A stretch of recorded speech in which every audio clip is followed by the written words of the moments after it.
That's what I want to do, trust me. All right, guys, what's going on? Welcome to the Friendly Fire Podcast. This is episode 17. I looked it up, Puppy. The last one we did was June 27th, so it's been a while, but it doesn't surprise me too much. Summertime gets a little crazy. It's hard to get together logistically. We've talked about it for a couple times here, but it just hasn't worked out, hasn't been right.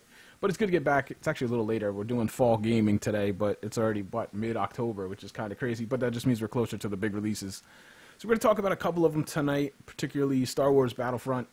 We're going to give our impressions. I think, Darth, you've done a video.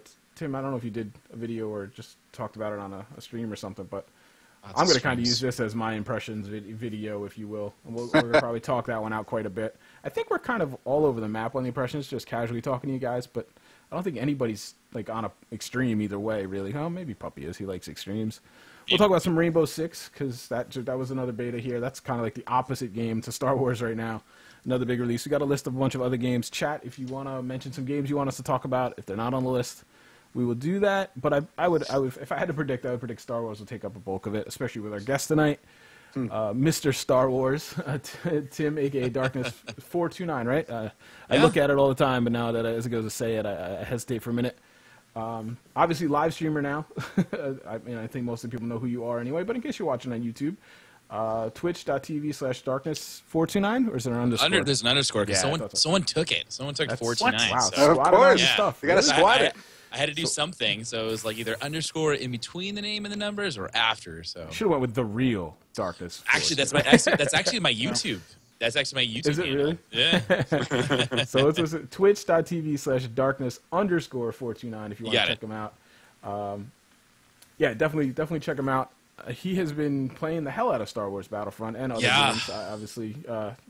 You were one of the first ones, I believe, and we'll get into that. Yeah. Which, good for you. Excellent. Before we do get into kind of the craziness, I did want to just take a minute and be a little serious. I know never going to see it. There's no reason to do it other than I just feel like it's the right thing to do. I wanted to take a word and mention Total Biscuit and the news that came down. I don't know if you guys follow him or whatever. I do. If you're any kind of person in the game, especially if you're a content creator or aspire to be in any sorts, you definitely know who this man is.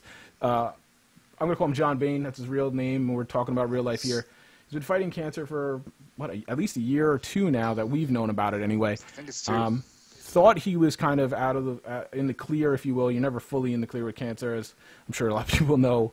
But recently he got some terrible news. Basically, he's been diagnosed with terminal cancer. It's spread through his bloodstream. It's in his kidneys. It's inoperable, incurable. I just wanted to send out my thoughts and prayers to him and his family. I mean, it kind of, for me, I don't know, being an older dude, family as well, and here's a guy doing what we all want to do and doing it well and kicking butt, and I don't know, it kicked me in the stomach, and I just wanted to take a minute and kind of send that out.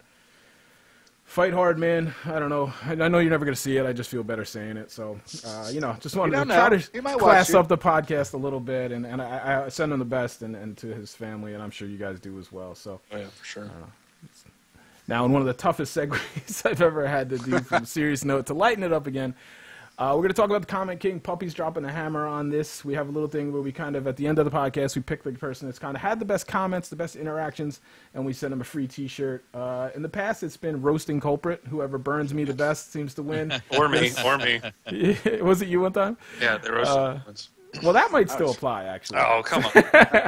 But we're going to try to do one that's the person that kind of contributes the best in the organically into the conversation we're having on the cast. Otherwise, the chat just kind of derails and they have their fun, and that's fine. But whoever kind of either asked us the best questions or continues the thought in the chat and starts dialogue, whoever we think is kind of MVP of chat, Puppy's going to give us a couple suggestions at the end of the cast, and then I guess we're going to, as a panel, just kind of pick one, and I'll send you a free T-shirt from the swag store.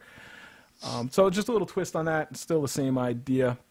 Otherwise, Puppy's very confused. But we're going to start out tonight with a little AFK, because we have had a big gap since we were last year. So, I mean, what have you guys been doing? Anything exciting? It doesn't have to be like day-to-day. I did laundry and all this stuff. Anybody done anything exciting? AFK. Before we dive into the nerd buffet that is the fall gaming season, I don't really have anything particular. I don't know any. Tim, I think you went to Disney World or something, didn't you? Yeah. Wife and I got a season pass to Disney World. So yeah, I mean, if you're in Florida, you kind of have to do it. Yeah, no, we were doing the Universal Studios for a while, and that kind of got boring. So we thought we'd drink the Kool-Aid and start going to Disney World. So it's fun. I love it. Yeah. Oh, if I lived there, I definitely would too. Makes me a big kid all over again. Dark, Yeah, exactly. I think you moved. Is that correct? I moved back in May, finished that up in June, and yeah, that we talked about that a little bit last time. But yeah, that's so. This house we're renting is kind of a money pit, so we had to do all kinds of work to fix this thing up. Yeah, that finished that up, and yeah, more recently I've been on the Nerd Buffet route. The Nerd Buffet, I know. That's the best part about the fall, right? Puppy, anything exciting? Because I don't know why we do this, because none of us ever really have anything exciting. But I just figured it would behind the screens, if you will. No, dude, my life has been the stay-at-home Destiny, dad thing. Neverwinter. Yeah, playing games and trying to comprehend how my 2-year-old is already tweeting. Oh, that's right. That's right. Yeah. She tweeted me. She tweeted you, no less. Yeah, I know. It was great. I was like, is your wife drunk? It's like 11:30 in the morning.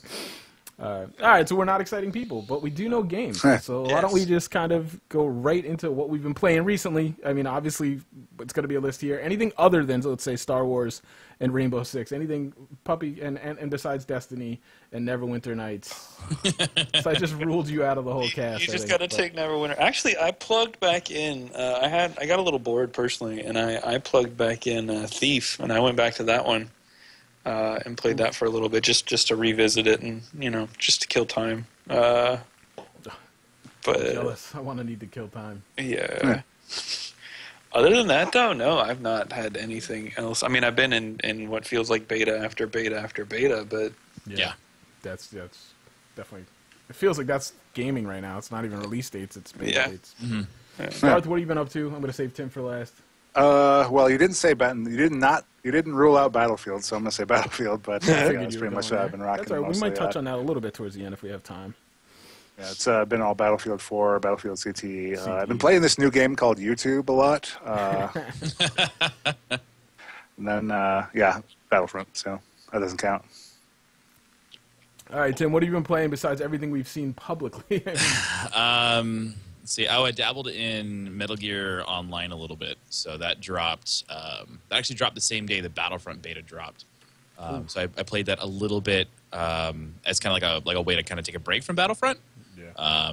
So on Fridays I streamed for one of my sponsors, SteelSeries, and so I was playing that, and that was fun. It was it takes all of the mechanics from single player and then it kind of puts it in a multiplayer experience. So it was fun. I enjoyed it. What's it, like a third person? Yeah, it's third person. Like Gears kind of, or Star Wars, I guess. Well, I mean, it doesn't have like a real. It has a cover system, but not like that, like as fast paced as Gears. Yeah. But like 3 classes. There's 3 different game modes. But it uses like all the mechanics from. Yeah, so I haven't even picked up the game Metal yet. Gear and puts it kind of in multiplayer. So it's fun. Debating it myself. And then started a Halo's playthrough today. I was just gonna say, yeah. So yeah, going back and doing Halo before Halo 5. All the way through, yeah. Gonna go all the way through, yeah. I saw you, and I was like, just sitting down to watch. I was like, oh, man, I haven't seen that game in forever. Yeah, no, it was like very nostalgic because like I was like 11 when that game came out. Yeah, so I was like, yeah, it was. I watched only about 5 minutes and I had to go, but I was like, holy smokes! I was like, I don't know if I have this game anymore, but I mean, obviously Steam. So, anything else of note, or just what we're about to talk about in a minute? Yeah, it's really just been a lot of what we've been talking about. Yeah, I don't really have anything off the list myself. A little RimWorld, I guess, a little bit. City Skylines. What is it? After Dark, I played a little bit. Like I didn't try something like that. I haven't had a ton of gaming time. The Mets have been dominating recently. Playoff baseball, that kind of stuff. That's eating up all my free time because I can't do both because I need to focus. But then, yeah, the other games we've been playing or we're about to talk about. So as we keep hinting at it, why don't we just dive into it? Let's do it. I think over the last, week or two, it's been probably the game we've all been playing the most, Star Wars Battlefront, the open beta. Anybody have any points first to lead off? Because otherwise I have a bunch of like Twitter questions and stuff that are going to kind of direct us. But I guess overall we'll go around. I'm going to keep going Darth first because that's how he's sitting on my screen. Just give us a quick impression of the game, good, bad, in between. I don't know. You don't have to give like a verdict or anything, but how were you enjoying the beta? So you might notice my name. I'm going to enjoy it from a Star Wars perspective probably first, which I think in the sense of Star Wars, it knocked it out of the park. Visuals, audio, etc. I think everybody's in pretty good agreement there that, yeah, it's Star Wars, feels like Star Wars. It's a great experience there. Other details, we'll talk more about those later, but I think that it has it has the problems I expected it to have, but I don't fault it for a lot of those problems because those can be fixed. And what would you say? Because I'm going to put you on the spot here. I'm put you. Prox, how many hours did you play? Just so people know whether to ignore your opinion or not. 23 hours in the beta last I counted in Origin. And the real reason I asked that question is because now I'm going to ask you, Puppy. How many hours did you clock in the start? I have no idea. Actually, not as many as I would have. Just because, like I said, there was other stuff, other games, betas galore. I did put in enough time to get acquainted with it. But honestly, I feel like as far as what they gave us in the beta, they didn't give us a lot to really sink a huge amount of time into, in my opinion. No, not as far as unlocks or anything. No. Yeah, I mean, 2 hours maybe. I burned through every chunk of content that was in the beta in the first day, and was like, wow, okay. And after you may that, have noticed some similarities in all the videos that were on YouTube and Twitch. Yeah. But I mean, after that, it was just a matter of, all right, well, let's poke around and take a real good hard look at it and try and see how this game's going to feel. I did even try to break it a little bit. I understand it's not really a beta test; it's more of a open public early release demo. But went ahead and tried to break it some too, and didn't really find anything too buggy, which was cool. It was good. I like that. Overall feelings on it, though,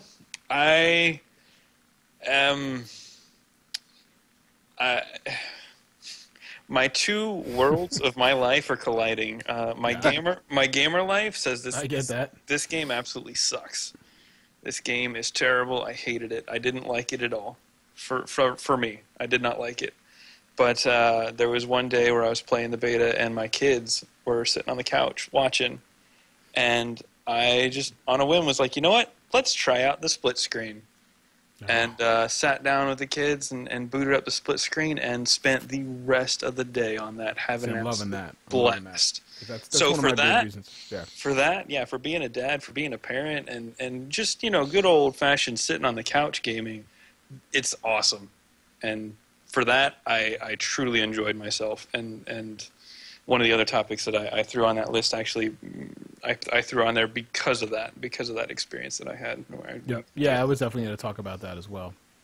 All right, Tim, just give us a kind of general overview of your experience in the beta, and then we'll get into some kind of the questions and the pointed things. Cool. Well, if everyone's throwing out numbers, I put in 45 hours. Right. I figured you'd have the high number. I put 40 on. I put 40, exactly 40 on the PC, and I put 5 on the Xbox. Oh, there you go, multi-plat. Right, yeah, I like that. I mean, overall, technical beta, I wasn't expecting an amazing amount of content. I was really hoping that DICE wasn't going to show everything in this beta.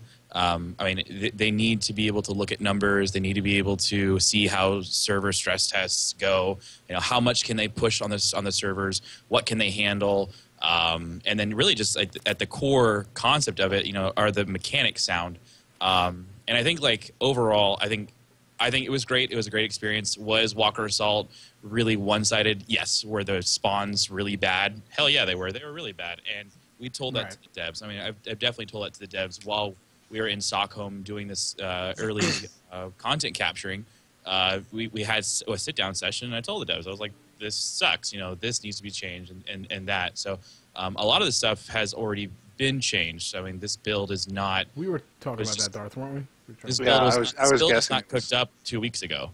It's a different build that was really just designed for the testing of what they needed to get done for all of the big numbers that you look at. And I think they did a great job. And I still think that it did a great job showcasing what the game is going to be like. We only got to see 2 game modes. We got to see 4 weapons. We got to see 2 heroes. And we got to see 3 maps. I think you got a taste of what they're trying to do. Yeah. Yeah. No, definitely. But I still think it highlighted really well how amazing the graphics are. I think the Frostbite engine is beautiful. The sound comes straight from Skywalker Ranch. So the sound that you hear in the movies, the sound that you're going to hear in Episode 7 is the same stuff that you hear in the game. The pew pew is just awesome. Yeah, no, it's phenomenal. You hear a TIE fighter scream over, and you're like, oh! I think the dubstep grenade was probably the best. The imploder bomb. The imploder are so awesome. It's the massive, just bass that you would hear is phenomenal. You'd almost like feel it. Yeah, Dice is good at that anyway. Oh no, So their then when audio you is match- always fantastic. When you match that with something like that, we all are like it's ingrained in us. Those sounds, Yeah, it's just yeah. like wow, that like you're saying, that's a marriage together that you're and, just and like I think that was like can't handle. That was one of the really cool things with this game, which were like a lot of people were upset. They're like, why isn't there single player? Why isn't there this? And it's because I feel like DICE has always wanted to create this game that you could go and recreate those experiences you had when you were a kid, where you would play with your Star Wars toys, like out in the sandbox in the living room or whatever, and you'd make all these awesome scenes. You'd like try to recreate like, the Battle of Hoth with your toys. Right. But now you get to do it in a video game on a massive scale. And I still think, like, when I turned it on for the first time, even though I had already played this a bunch, with the alpha, with the technical alpha, and with the recording sessions and all that stuff, I turned it on at home and I was just like, wow, this is so cool. This is like playing Episode 5 all over again. So, like, for me, like, I really enjoyed that aspect of it. But there's still, like, there's still mechanical, like, at the core mechanics of the game, I think, are there, but there's definitely tweaking that needs to be done. And that's what's kind of frustrating for me is, like, people are looking at the beta as it's going to be a final product. Like, this is how the game's going to be. And everyone's like, well, it's going gold in a couple of weeks. So, like, what else can they fix? It's already gold, pretty much. I mean, Yeah, they should be going gold sometime this month. In the next week or What two. is it, November what? What is it? November 17th. Yeah, So they should be going gold in the next week or two. So, Yeah, but I mean, like, I feel like there's so much that we just don't know because, again, you have to look at it in the fact that Lucas and Disney, Have a lot their fingers are so deep in this game, it's not even funny. Well, I think their hands are right around the neck. Oh yeah, no, totally. I think that's that's why. I mean, yeah. And that's why, like, I'm always like, I feel bad for like the DICE developers because everyone always thinks of Battlefield 4. It's like Battlefield 4 like screwed everything. EA screwed it all up. DICE, you didn't care, and it's true. Like, there are definitely like big things that are wrong with Battlefield 4 that took a year and a half to fix. But you have to remember that like DICE has had to deal with Disney and LucasArts, and if they mess this up, Oh yeah. they're screwed. They're done. So they have to make sure this game is perfect. No, And I'm just go ahead. Keep going. No, yeah, you're fine. Yeah, I don't think people realize that like there is a lot of things that people just don't see. Like the things that we saw during the beta, I'm sure are fixed. Like things like you couldn't kill the AT-AT. You 1 out of like 100 games you'd win, which would That's a balance thing, and that's easily fixed. Yeah, exactly. But people Right, automatically thought that we don't have the breadth was of the it. whole game in front of us right, like yeah, on exactly. torpedoes or Four anything like that. weapons, and we only had Yeah, I mean, 10 star cards. Everybody knows I'm no DICE apologist, but I think it's to go into this and be looking for balance, clearly pointed out when you see it. But yeah, I mean, you don't have to like slam, like totally cross a game off a list because of balance issues. I think everybody's kind of hinted at it. It was the biggest thing for me was to kind of what is this game going to try to be? Like at the crux of it, what is it going to try to be? And I think we all saw it's going to be obviously more casual. You're not going to get your Battlefield experience. And I mean, if you didn't know that going in, maybe because I played the alpha, I kind of knew a little more than the people, but it's not going to be the same experience. There's obviously similarities. There's some visual similarities and certain things. The same engine, it's going to carry over. Yeah. But it's going to be a very different experience. Like Puppy was saying, the experience I'm looking for is just fun. Like, sure, Yeah, exactly. I mean, some It's things Star are Wars. frustrating. Yeah, I mean, an online game is frustrating in some regards, no matter what, because there's just certain limitations there. But I'm looking for more fun. Like maybe because I'm just a little burnt out, or I don't know. But I like that they've embraced the casualness, and I've said this on Twitter. It's like, do casual, that's fine, but do it and do it well. Don't like try to step in both places. You're not going to be able to do it. Pick a path and go. And I think they've done a fairly good job in that. They've gone for more casual. They've clearly limited their scope with no campaign and certain other things that they've kind of seemingly said, hey, listen, we just can't do that. And well, yeah, I mean, like, they give us missions, so like you have that. Like, if you don't want to play in a multiplayer experience right away, you can go and play these missions where you play by yourself or you play with a friend. So like you have that single player experience, but you already know the story. Like the entire week of me playing this beta on Twitch, I constantly had hundreds of people come in and say, are you mad there isn't a single player? Or why isn't there a single player? I was like, what do you need a single player for? You know the story of Star Wars. Like, if you watched episode 4, 5, and 6, you know what happens. And that all this game is trying to do is recreate those elements for you so you could relive those. be a part of them. Those scenes from the movies. Exactly. Yeah, you make them your own experience. So it's always blown my mind that people are like, well, this game doesn't have single player. Why do I need to play it? Screw that. I was like, you are really missing out on the bigger picture of what this I think game is that's it for trying to me. achieve. Is like like you were saying in the sandbox, like I want to feel like I was in the Battle of Hoth, and I think they do a very good job of that.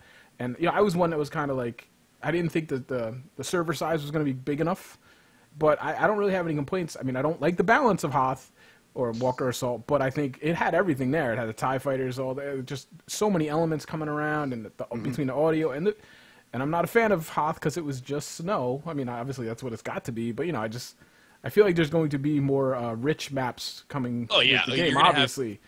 But it was still beautiful in and of itself, and it captured that feeling. I mean, as frustrating and I don't know, the game mode to me just felt clunky because it's like I can't shoot this right now, but you had to figure I have to do A and B to do it, so it was a little weird. It takes some getting used to, but at the same time, when you're running and you look over your shoulder and there's an AT Walker right there, you definitely had that like chills a little bit. You're like, yeah, this is Star Wars. So the fanboy comes out, and if you're not going to fanboy and you're not going to get caught up on the hype on this game, where are you going to get caught up in? And I don't know.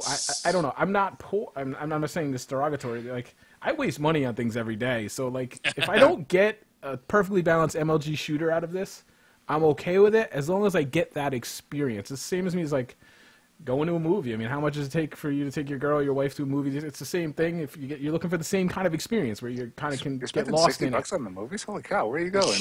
Well, no, but you go once for what, 2 hours? And it's got to be $30, $40. I think in relation to Star Wars and just the trip you get based on the fandom, something that happened to me quite a bit is I would be super frustrated about some things in the beta that either bugged or just I didn't agree with their approach on it, and then I would either play Darth Vader or get in an AT-AT or something that's very Star Wars related, and I'm like, you just have a great time with that. And I think from a technical standpoint, with the amount of time they had to make this game, not having single player is the correct focus for this game. Like from a technical standpoint, they expertly crafted this game with the time that they had to make it. Like they focused on exactly what they needed to, which is Star Wars first and make sure that you're reaching the right audience second. And I think they've accomplished both of those in spades. I think that also has a lot to do with it, and that's kind of why I took a step back when like I told you guys, when I first started playing it, I was like, oh god, this game's terrible. I took a step back though and like realized that I myself am doing it, and I'm sure a lot of people, at least on Twitter, have been doing it, where it's a dice game, so you instantly assume it's a Battlefield game, but it's not a Battlefield game. They're allowed to do something. Yes. It's good for them. I think it's good for them, to be honest. Once I kind of digested that fact, and once I kind of got over that, it's not got the technical balance or this, that, or the other. Once I got past that and was like, it's a Star Wars game. It's just a Star Wars game. Right. It's an absolute blast. Have fun with it. Yeah. And as you guys mentioned, just the nostalgia factor from cruising around in there is amazing, and I'm sure the tie-in with the movie coming up is going to bring in a whole new generation of gamers for it. It's going to be good. We'll get to that at the end where we ask kind of our verdicts a little bit, but like, I mean, me and Darth, even one night, we kind of, and I don't know if you guys like, we tried to kind of coordinate and play try hard one night, and yeah, that was fun. I enjoyed it. It wasn't like diving deep down a competitive hole, but it was clear coordination and communication were the key parts to it, and that was fine. I mean, I don't think we lost in like 15 matches until some of us got split up, but I mean, it was still fun, and it was, and it was just like, I didn't feel like I had to play for 3 weeks honing my game before I felt like I could do what I wanted to do, and that's fine. No, you can just jump in and have fun. And that's really the big objective, I think, of this game, is it appeals to both players who are going to be new coming in from the new movies, and it appeals to we now getting older fans of the series who maybe haven't necessarily picked up a game in the last 5 years that want to still enjoy it and have fun. And I think that's important, and the developers really nailed it as far as like knowing who their audience was for this game and saying it's not going to be the 25-year-old competitive gamer. Like having the interaction with the developers that I've had. I mean, like there's no secret to this now. I mean, we've been able to say that I've been a part of the Game Changers program for Battlefront, and being able to interact with these devs, I know the direction that they wanted to go. They wanted to make sure that little Jimmy and his dad could sit down on the couch together and have a good time, and then someone like you or I could still jump into the game and have a really good time. And unfortunately, like, I think a lot of people got frustrated with the game mode Walker Assault because everybody jumped in. It was open to everybody, and everyone just wanted to shoot everything. Nobody knew what they were doing. They didn't know what they were doing, and they didn't have that understand of like play the objective. It's a subtle they thing, had no idea, and you're right, that little thing of actually like playing the objective made a huge ripple effect because people were getting bad taste in their mouth when it came to the game mode because they were always getting raffle stomped. It wasn't as clear enough. Like that was my thing. It's like it's not even a clear objective mode. That's like it's like you have to go like you almost have to flank the whole overall because you got to do the shield generators and things. It's not like C flag, sit near it, and like so it took a little while for people to understand that those things fly over. And I had it in alpha. It took me a while in the alpha, so when I hit the beta, I knew right away, and it was a little quicker learning curve. But I can understand why people will get be like, I don't quite understand how this works. Why is it not going down? So and hopefully it will be more clear. But like they've always wanted to be just a very casual experience, and I think they definitely like Veda said that it's a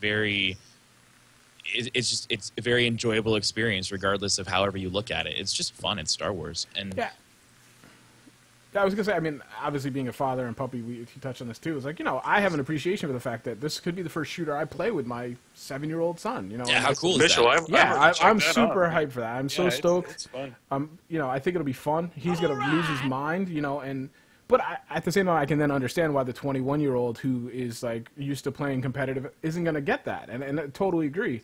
But there's other games we're going to talk about tonight that might tickle that competitiveness for you. Totally. That's just not what this game is going to be. And like Tim, you're saying, it's not what they set out to do. And maybe they should have been clearer about that. But I think that's where we're talking about.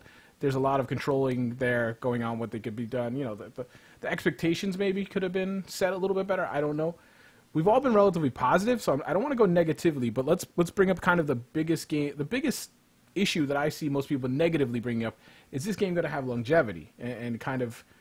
There's not the depth there that you can really sink your teeth into and kind of hone your game. So where do you guys think it's going to fall? Like, is this a game you're going to put 100 hours in, 200 hours in? I mean, without knowing what they have coming content-wise, I know they've announced kind of premium or season pass or whatever they're calling it, but just as a fundamental game, do you think it's going to have that longevity? Or is it going to be that game where you play on a Friday night with your buddies or your son, and then you don't touch it for 3 or 4 weeks, and then you jump back in again? Because it's going to be a game you're going to be able to do that with. Because it's not like you're going to have the recoil management of a CSGO or something. It's going to be that game. You can just jump in and hit fire everything.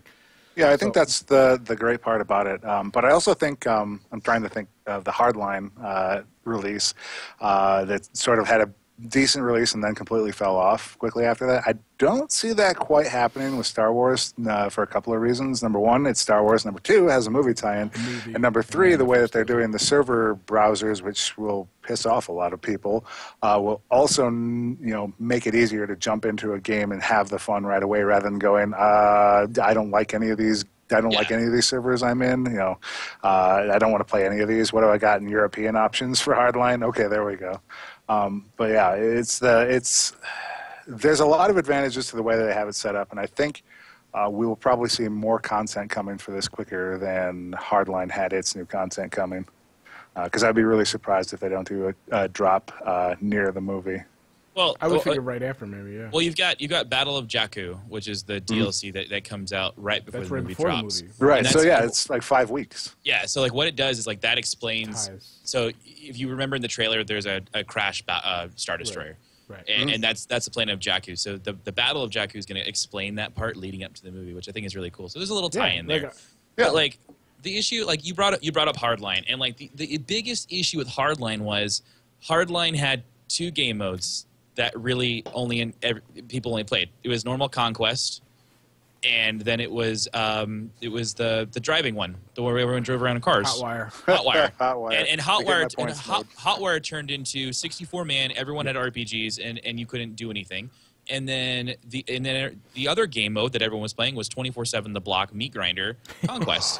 So like, thanks for reminding me not to go back. Yeah, no, and that's the biggest issue with Hardline is like there wasn't enough depth in the game modes. But I feel like what Star Wars Battlefront is going to do is like it's going to give the the player the option to play so many different game modes that there is literally something there for everybody.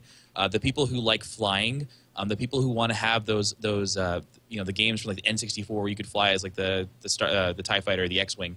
You can do that in Fighter Squadron. If you like playing Domination, you can do Droid Run. If you like Capture the Flag, you can do a Cargo. If you want to play Hero Hunt, if you want to do Walker Assault, if you want to do a more of a Conquest Rush style, there's all those game modes that are there that are really, really cool. And I feel like it is literally going to be something there for everyone to play. But like with Battlefield, it's really just focused around one game mode. But they have so many other game modes that I feel like that they're tailoring for everyone. That I think the longevity of this game is going to be there because there's literally something for everybody, for something for everyone to play. I do appreciate that they're trying these new, pretty different game modes. I mean, at least from traditional DICE game modes, they're kind of, you know, the hero hunt and the droid stuff. I mean, obviously they have air superiority in there again, and certain you know, classics, if you will. But you know, I mean, even what is Drop Zone? We've seen that in different iterations. Yeah, it's just King of the Hill. Yeah, basically, You know, headquarters, King of the Hill, same idea. It's yeah, but some of the ones are a little bit different, and that's fine. Like I said, I like the idea of, obviously the movie hype is going to be insane. Like the game hype leading into the movie hype, and then like you said, with the DLC maybe rolling right off the back or right in there with it, I'm going to be frothing at the mouth with Star Wars, and I have that capacity because we grew up on it.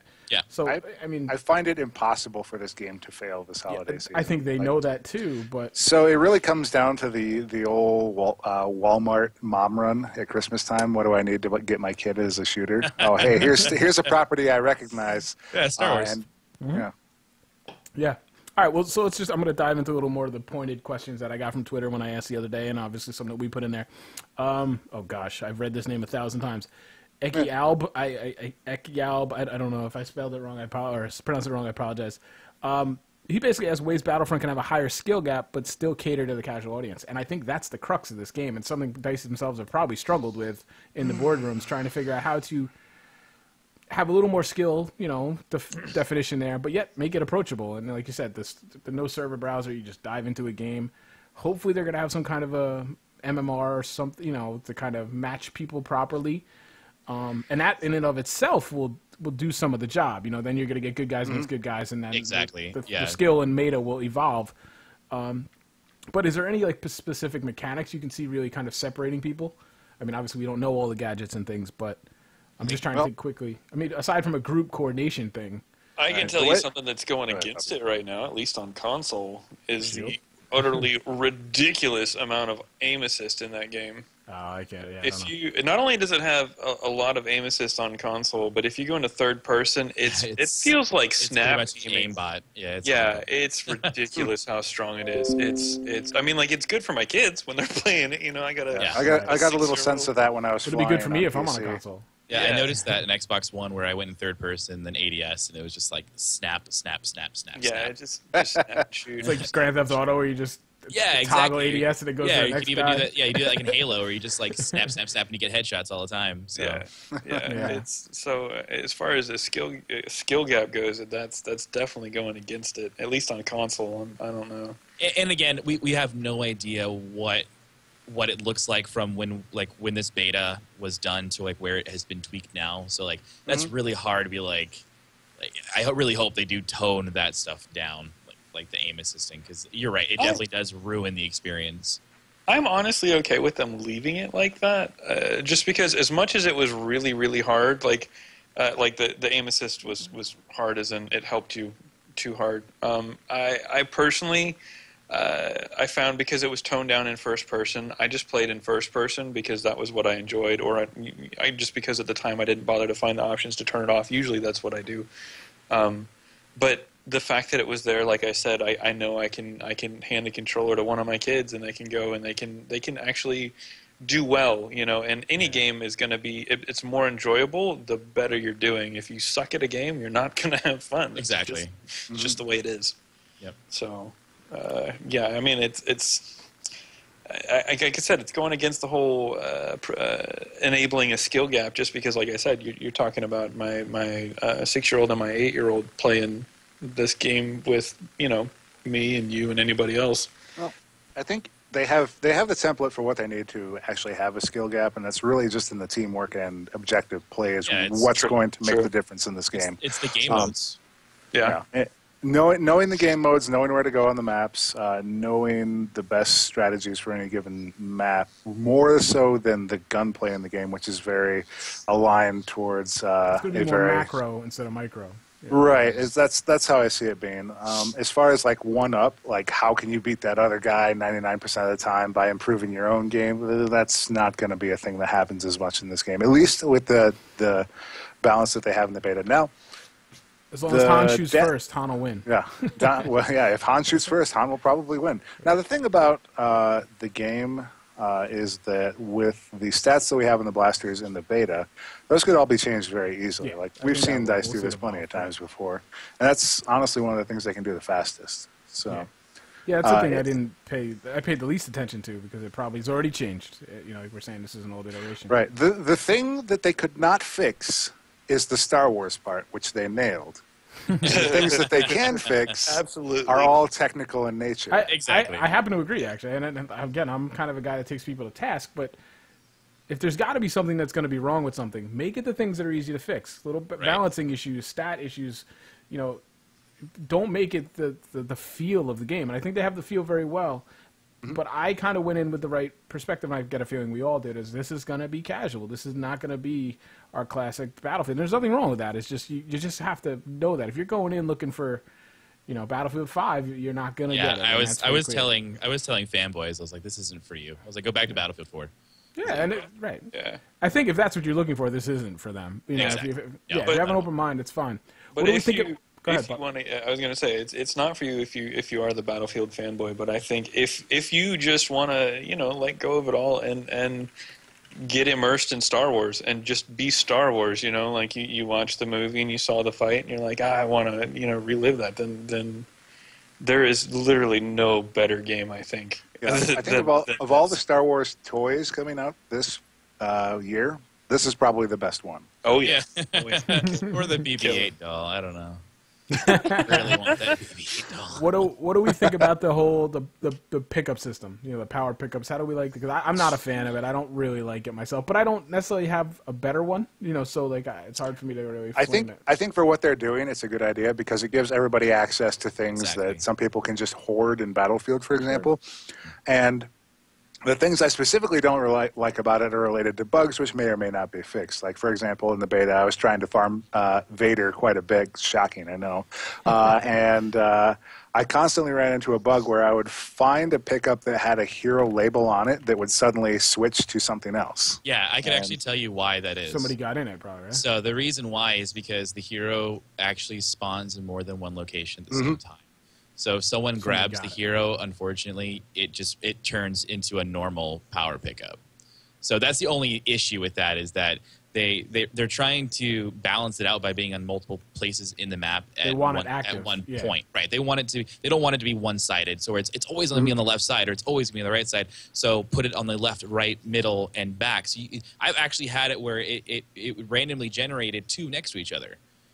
Because it was just how RNG was. So no, it's just, I didn't pay much attention to it in much detail. Were the locations truly random, or were the locations fairly static and the items were random? The items are always random. Okay. I think what they want to do, though, is they even want to change the location of where the vehicles will be spawning. So, like, the ATSD was always in the same spot every time. The X-Wing was always in the same spot. And I think what they should do is because that encourages people to camp. Instead of people camping the spawn menu in Battlefield 4 slamming their spacebar over and over and over again, you just have someone who spawns and jumps to the same spot over and over and over again. So if they make the vehicle location spawns random, I think that'll balance it out a little bit more. I had my farm routes down kind of like I did in WoW whenever I was farming minerals. That'll ruin it because if you know how to get there, you're always going to beat out little Jimmy.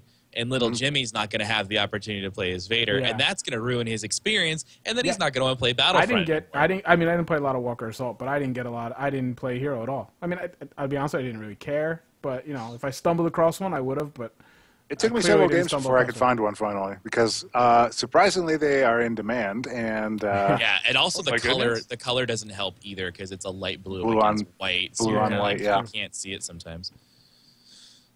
I am split on the power pickups with how I feel. Like, I thought it was kind of neat the way they did it. You know, you run around and just random little power pickups. And I don't know if it was bugged or what, but a lot of times, you know, you didn't know exactly what you were picking up. I think that was a HUD bug. I noticed that the icon would just disappear from time to time. I actually kind of liked that. As weird as that sounds, What am I You putting should have down? made it like a Valve kinda case running. opening where it like It was- takes over the whole screen. You're like, Yeah, it oh, what was am I like- gonna get here? exactly. It was like A mini game in the what game. is this? Yeah, why What not? is this? Yeah. What is this? Go all the That's- way. All right, I'm gonna put down a blaster cannon. Oh God, it's a thermal detonator. Yeah, exactly. Or a So thermal bullet, Surprise! excuse me. to They- me, talk about skill cap. There you go. that was actually pretty neat. I mean, like I said, it was like that on Xbox. I don't know if it was like that for you guys. And if it is a bug, then that actually kind of sucks because I wish it was that way intentionally. But the vehicles, I feel like putting the little power-ups on for vehicles out on the map, and the vehicle ones always spawn in the same spot that that's a I little could bit tell. of a letdown. Yep. It Like was it, easy to camp the AT-AT. yeah, it literally just led to hordes of people Yeah. standing around where this thing's going to spawn, which you know, it sometimes could be kind of nice because you walk up and I got you all. But at the same I didn't time, see so much camping of them as you did, I guess. I would just jet back into the group and grab it. Yeah. Just land and grab it, and then they'd be shooting at me as I was calling it in. It was really cool. Yeah, I'd grab it, pop the shield. Yeah. Be done. I think it's a good. The intention is good, you know, because you're taking it away from sitting there staring at the spawn screen, like you said, jamming on the spawn button, just give me the vehicle. Yeah, exactly. But at the same time, I don't know if it's quite the right one. I think the vehicle power-ups, I think, should be randomized with everything else, and I literally think it all should just be randomized where they spawn. I don't know about that though, because then like you're always going to have vehicle people. You're always going to have, because like the vehicles become important, and they're an important asset to the progression of the game mode. So if, let's say, you were just going to go grab a power pickup and you needed a thermal imploder, or you needed a squad shield, and you got an ATST, and then you're like, well, I don't need an ATST because I don't like the ATSTs. Well, then you're wasting that ATST for someone who could utilize it. So I think like that's the only flaw with that. I see where you're getting at, is like you don't want people camping it, but you're always going to have those people that are more efficient in vehicles. Like I'm a flyboy. I loved flying. And I got to the point where I was doing, like, people came into my stream and said, please stop doing that to me. I don't like your TIE fighter. Like, some guy came in and was like, I don't like being torpedoed in the face by you anymore. Widgety darkness. Yeah, I was like, I'm sorry. But it was funny. But, like, yeah, you're always going to have those people that are really efficient in vehicles, and they're really important, especially, like, on Camper Hill in front of the first uplink. Like, if you don't have a good flyboy, no one can clear that hill if you have a big group of people up there. So, like, there are like pros and cons to having like just specific vehicle power pickups. And I think if they just make the locations more random, I think that'll fix the camping issue, because the AT-AT camping was dumb. When you would see some kid who was like 122, Yeah, that's what I was gonna say. it's like, dude, is it lonely in the AT-AT? Because that must be really boring. It's just it's you so, don't want to see the I first. mean, come on. weird We side all there. saw the Twitter Yeah. guys like, oh, yeah, I stepped right Yeah, in, like- and I'm dominating Battlefront. I'm like, all right, get out of the AT-AT. Like, it's Yeah, like I this is had impossible. one game where I totally did it, where I went like 94 and 8 just to see like how far I could go. Right. Yeah.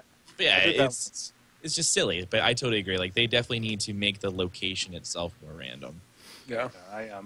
I stopped doing the AT-AT because I'm like, this is too easy, and this is too easy to rack up kills, and I'd rather Yeah, do you something could just more watch productive the with kids the spawn, time. and just I felt bad. Right, I Just like, tried it, oop. and I had that maniacal laugh. You know, like, this is fun. This is like, eat this, and the imploders, and stuff. It was fun. Don't get me wrong. And I, like, again, we'll go back to the kid thing. I could see my kid being like, and that's what you want. But to me, it was just like, I mean, at least for the beta, I was like, I don't need any more time in that. I've experienced it. That was fun. I'll do it again. But for now, let's run along and find other things to do. Exactly. Tim, I don't know if you have any. I mean, I'm not asking you for inside info, but maybe you could shed some light on. I have a question here about the lack of meta variety, and basically what they're talking about is the character classes, which I don't know if that really Yeah, fits. But guns, perks, gadgets. Are we gonna have a? I mean, I've heard mixed reports on whether there's going to be a lot of it or a little bit of it. I saw a lot. I definitely saw this in my stream. A lot of people were asking about like, oh, can you show me the classes? And I'm like, well, guys, there are no classes because in Battlefront, it's all about your star hands. It's all about the configuration that you create with star cards. And there was like 10 star cards. So apparently there's supposed to be like this plethora of star cards, so where you make your character very, very unique. And then after rank 10, you have 2 star cards, 2 star hands that you can make. Oh, okay. Yeah, so you'll be able to have 2 different star hands, and then you'll also be able to use the hand that your buddy is using. Yeah, we picked up on that. So if you and I were like, we were talking, I was like, oh, I'm going to run anti-vehicle, you can run anti-personnel, and we can trade off with each other. So you got 4, Right, so you're pretty much, you're making your own class. You can make a sniper class, you can make an engineer class. There's no medic because you have auto health regen and things like that, but you could make a more of assault class. And I like that because there are literally an endless amount of combinations that you can make, and you can make your character extremely unique, far from like whatever anyone else is running. I could run all grenades if I wanted to. I could run the barrage. Don't give them ideas. No. Literally, like Dennis. Dennis like loves running all grenades. He'll run barrage. He'll run thermal detonator, and he'll run ion grenade. I'm gonna unfollow Dennis right now. It's just grenades everywhere. So it's really funny. So like the combinations are really cool, and I like that. And then like the weapons, like there's literally there's so many other things that like people just haven't seen yet. We saw 4 weapons. We saw the E11, the A280, the DH17, and the DLT19. I see a lot of multicolored thumbnails telling us which star cards are the best. Right? That's what the chat is getting at. Right now? There'll be an obvious path. Considered what I like about that. There'll be metas, but at the same time, like there are going to be things that I could do that someone else might not be able to do just because of how I like running my character. So yeah, personal play style mixed with your card selection. And what I like is that you can easily add cards to the game. Like you can, in the future, you can continue to add these things and add wrinkles without kind of having to affect the rest of the game. It's going to affect the balance and strategy, but it's not like this. Well, it's not from like an engineering standpoint, it's not this hard thing to do. Yeah, it's not like in Battlefield 4 where like, surprise guys, we're adding a new class. Yeah. Like, shit, okay, what are we gonna do? Like that kind of like that almost like breaks the game because the game has been based around this set of players, but very now like constricted, like you said, you can add in like all these really cool cards, in DLCs or if like they add in a patch like, oh, we're gonna give you this and that. I think it's a lot easier system, and then it also plays into that casual play style again, where it's so simplistic. Yeah, it's very easy, but at the same time, you could get extremely complex with how you want to configure your character and buddy up with your buddy, and then if you got 2 other friends that are buddied up, it now makes you've sense for them to do it as cards as well, because cards are a universally understood concept. Right. Yeah. Well, I don't know if they're talking about this point, but it's almost like Tim, I know you have a little bit in this. For me, like the best case they could do here is almost like League or a MOBA, where it's like they do these subtle changes and then they see how the meta shakes out. You change a piece of equipment and it shifts the whole meta. Here you could add 1 card, and it could really kind of wrinkle all the way down to all these different loadouts or hands that people have, and one little change could really change things. And I like that because it keeps the game fresh. You always have new things to learn in a very casual game where you don't maybe have to relearn gun mechanics. You don't really even have to learn maps. But now suddenly these cards, they add a card that has an extra boost on jumping or something. I don't know. Suddenly you could reach that spot you couldn't before, or you can, I don't know. There's subtle little changes maybe could change the game 3, 6, 9 months down where you're like, wow, this has changed quite a bit. Maybe I got. You guys reminded me of 2 things I remembered from the beta that I liked and disliked and did not know how to feel about at the same time. First was if you're a new player to this game, holy cow, you're screwed. Yeah, you got to take the pain for the first couple. Yeah. Yeah, until you get those unlocks, and then the other thing I thought was interesting is that they went with the level unlock plus cost thing that Hardline did, which I thought was a weird combination. And I thought that maybe they should just go with the cost of the level. Maybe not necessarily combine both. I'm not sure what the advantage of that is. I mean, that was the thing with Hardline is that you could buy a really OP gun like right off the bat. You could be, if you just had the money, you could buy it. It doesn't matter what level you were. You could just buy the gun. Right. Oh, they did it in Hardline as kill. They did kill unlock combined with cost for the attachments. Kill unlock. So it wasn't. Yeah. So but in Battlefront, there are no attachments to weapons because the weapons are how Lucas designed them in the movie. They're trying to give you that very pure experience. So, you know, the DLT-19 will always be that. It won't have an ACOG scope or like a 12x scope on top of it. Anything nuts. But I think what's cool with this is that it's adding level, and then it's also adding currency on top of it. So like you really do have to manage your money, if you will. Yeah, I mean, because you have to buy charges. You then if you want to be using your perks. The only way that you could make that work is if you went into the main menu and bought your charges. If you bought them in game, which the system's supposed to do in the actual game when you as soon as you picked one up. It would right, yeah, I just figured it was broken in the beta, but it seemed like an interesting concept. I had like 100 charges on my personal shield at one point. So, but yeah, no, like there's a really cool way of you like being able to manage money, and then it's like oh, like I want like this really cool gun. Like the DLT-19 was really expensive, and you kind of had to wait. You just didn't like automatically get it. You had to unlock it, and then you had to have the money to buy it. It was definitely worth the wait because it was like it would cut people in half, which was really cool. So yeah, I like that system. I like where it's just not an automatic reward. You know, level 2 guy gets this really OP gun because he hasn't bought anything yet and he saved it. You know, so now it's I worked for it and then I have to buy it, which I thought was really cool. Now, Roto in the chat brings up a good point, and I'm kind of struggling to kind of get negatives here because we're all kind of being pretty positive, which I like. And I agree with. I can dump on it if you want. Well, I think here's a big one: is the UI. I'm not a fan of the UI at all. I was hoping when we initially saw this that this was like the placeholder UI. What would you want to see differently? Like, what were you expecting? I'd have to have it in front of me to kind of nitpick the nuts and bolts. But to me, it breaks the immersion. I thought it was really simple. At least for me, I thought it was simplistic. You know, there wasn't a lot of, you know, a bunch of shit everywhere. You know, like in Battlefield 4, let's say what happened. You know, like everything is like covering your eyes. It's like, I can't see that guy because I have A, B, and C lined up in front of him, so I don't know what he looks like. That might be on another map, though. You were just disappointed that the HUD or the UI wasn't in, what is this, Arubesh, or the Star Wars alphabet? Huttese. I think my biggest squiggly letters and stuff. Yeah, I don't really like the cards in the corner. I think that could be done. I mean, it's minor, but like I've had to like keep my eye on Reddit, and I know some people have like modified it, whatnot, and they've like changed it. But I think like overall, I mean, like people are even asking, like, "Where's the map? Why can't I see this more on the mini map and stuff?" And I was like, I feel like they tried their best to give you the most amount of information that you could possibly need, but still giving you a very pure experience without kind of like cluttering your vision, because like everything that you look at, for the most part, if you just look straight, you're not really seeing anything. You really have to pay attention to the corners and to the bottom if you want to get just a gun cooldown. It's really the only thing you're seeing is the heat management and your crosshair. Yeah, that part I definitely like. But to me, it was more the actual. There's not a lot of information that you need. Obviously, health is so fast you almost don't even have to pay attention to it.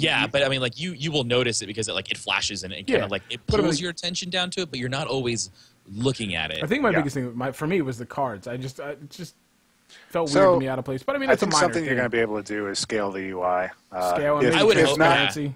If not directly, then probably in the config file. There would have to be. There would be something that you can make it smaller. But I would think it's not a hard thing to do. I don't.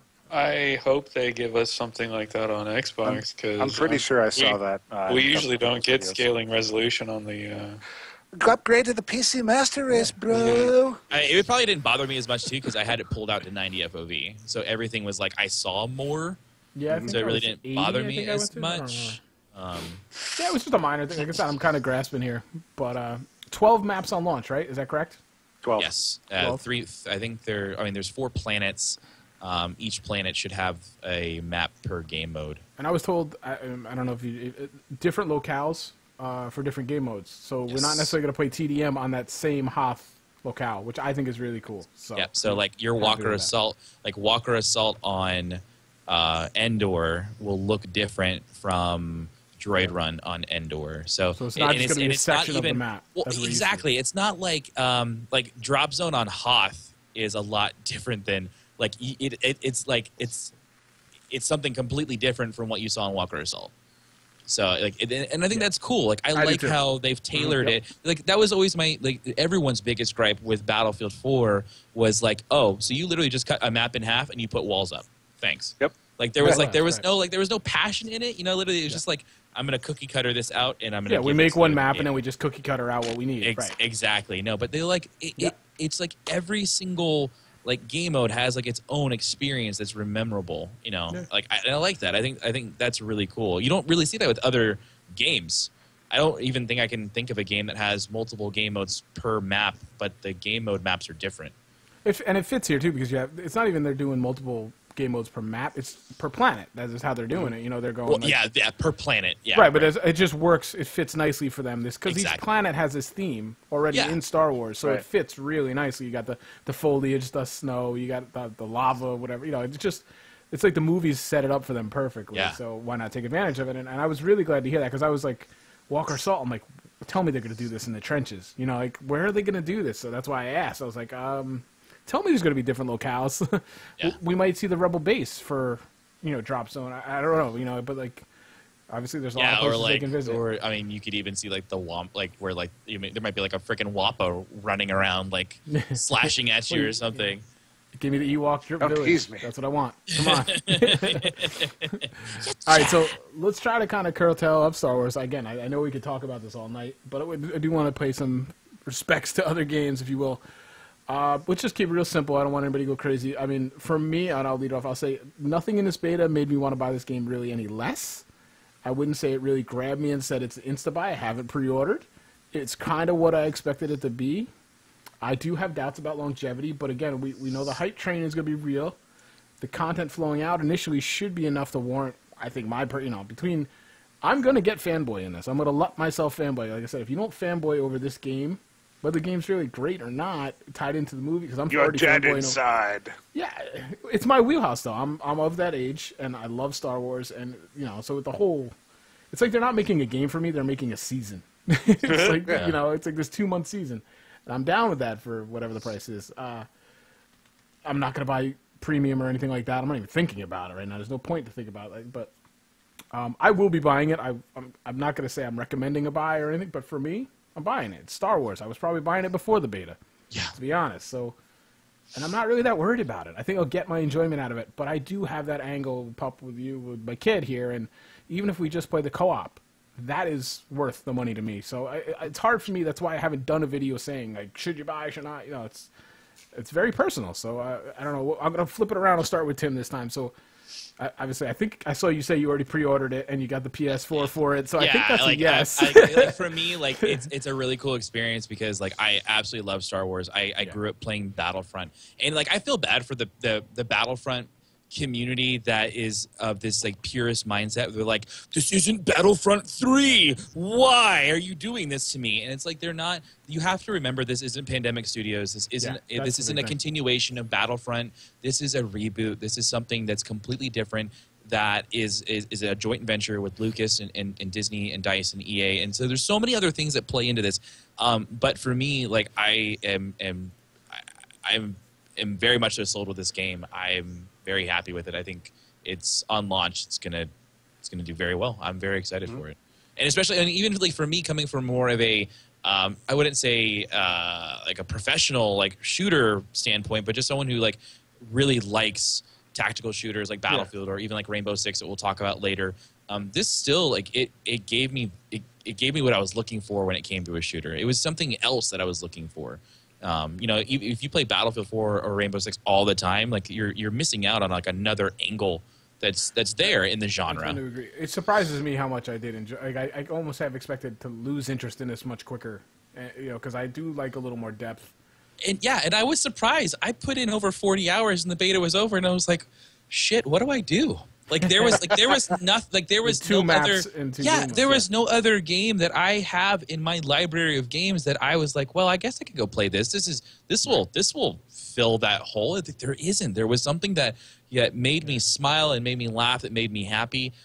If it was because it was new, I think a lot of it came down just because the memories and nostalgia and it's Star Wars. I think that a lot of it is what that was. It was because it was those memories that kind of came to the surface. They're leveraging that big time. Yeah. For me, my biggest complaint about the beta was just that, like, I didn't enjoy Walker Assault because the balance issues. And Hoth, if you play that a bunch of times, there's not much to that map. So it wasn't that I wasn't enjoying the game. It was just like this is one of those maps I don't like to play over and over and over and over again. Yeah. I'm not that guy anyway. I don't play Metro and we were saying Bank Job. I'm not that guy. 24/7 servers, and I like Drop Zone. But again, how many times can you play that map? Over 20, 30 times? And because the maps are. So it was just like I'm excited to play this game full release, full bore, multiple maps. I'm cool on the beta though. Like I'm like, how many times can I play these maps? I'm you know. So that was my thing. Wasn't that I'm like not enjoying the game. I was just like, I just want more variety. You want it to taste more of it. But that's one of the, that's I know we need to stop talking about it. But I'm glad they didn't give as much as people wanted, because there's still that yearning for like, wow, I want to see more. I thought they would drop a third map, kind of like they did with Battlefield. Yeah, people were waiting for it, but I'm glad they didn't, because it's still it just gave people enough, and it kind of just it gave them that thought in the back of their mind. I was like, wow, if this is what we're getting with just 2 maps, what are we going to get with all the other stuff? Sure. Yeah, and I'm glad they didn't show their hand. They didn't really. I mean, they showed a little bit. You know, they've shown screenshots and stuff, but they really haven't done a full scale reveal. And I don't think they will. I don't think we're really going to see anything up until the day the game releases. Big trailer the day before. Pup, what do you think? All right. So this one's an interesting one for me. Usually, when it comes to video games, I am a day one adopter. I don't wait on reviews. You know, especially if I can get into a beta or something. I am always a day one adopter. I will say that I am getting this game, and I am such a weird game like that. Even people with reservations are just like, yeah, I'm getting it, because we don't know why. We all get it. Yeah, I'm getting it. Well, first off, I will say, and they know it too. They know it. Shame on you for pre-orders, but that's a different topic. We're not going to get into that. No, that's a whole other podcast. Yeah, that's a different podcast. We're not going there tonight. But I will say that this one's going to be under the Christmas tree. This one will definitely be under the Christmas tree. Honestly, it's going to be the first time I have ever done that. No, it'll be that like the box is under the Christmas tree, but Dad's in digital downloading the game's already sitting there and I played it already. Wow! Oh, open up a present. Weird. It's already installed, kids. How did that happen? Your character's fully leveled up. What? What happened? Yeah, exactly. Darth, I don't know that I even have to ask you this, but let's just for let me actually start with some negatives I haven't talked about in this game. The PC connectivity for a large party in this beta was terrible on my end. Like, I had multiple occasions where I would try to connect with 4 or 5 or more people, and it trying to get in the game on the same side together was a nightmare.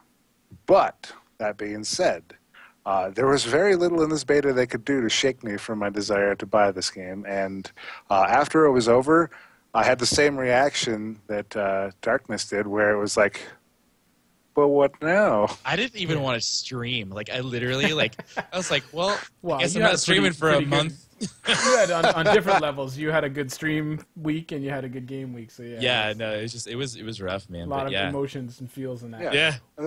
But I mean, at the end of the day, I had a lot of fun with it. There were things that I would change, obviously, but I feel like the overall experience is one where I want more of that. So I will be buying the game.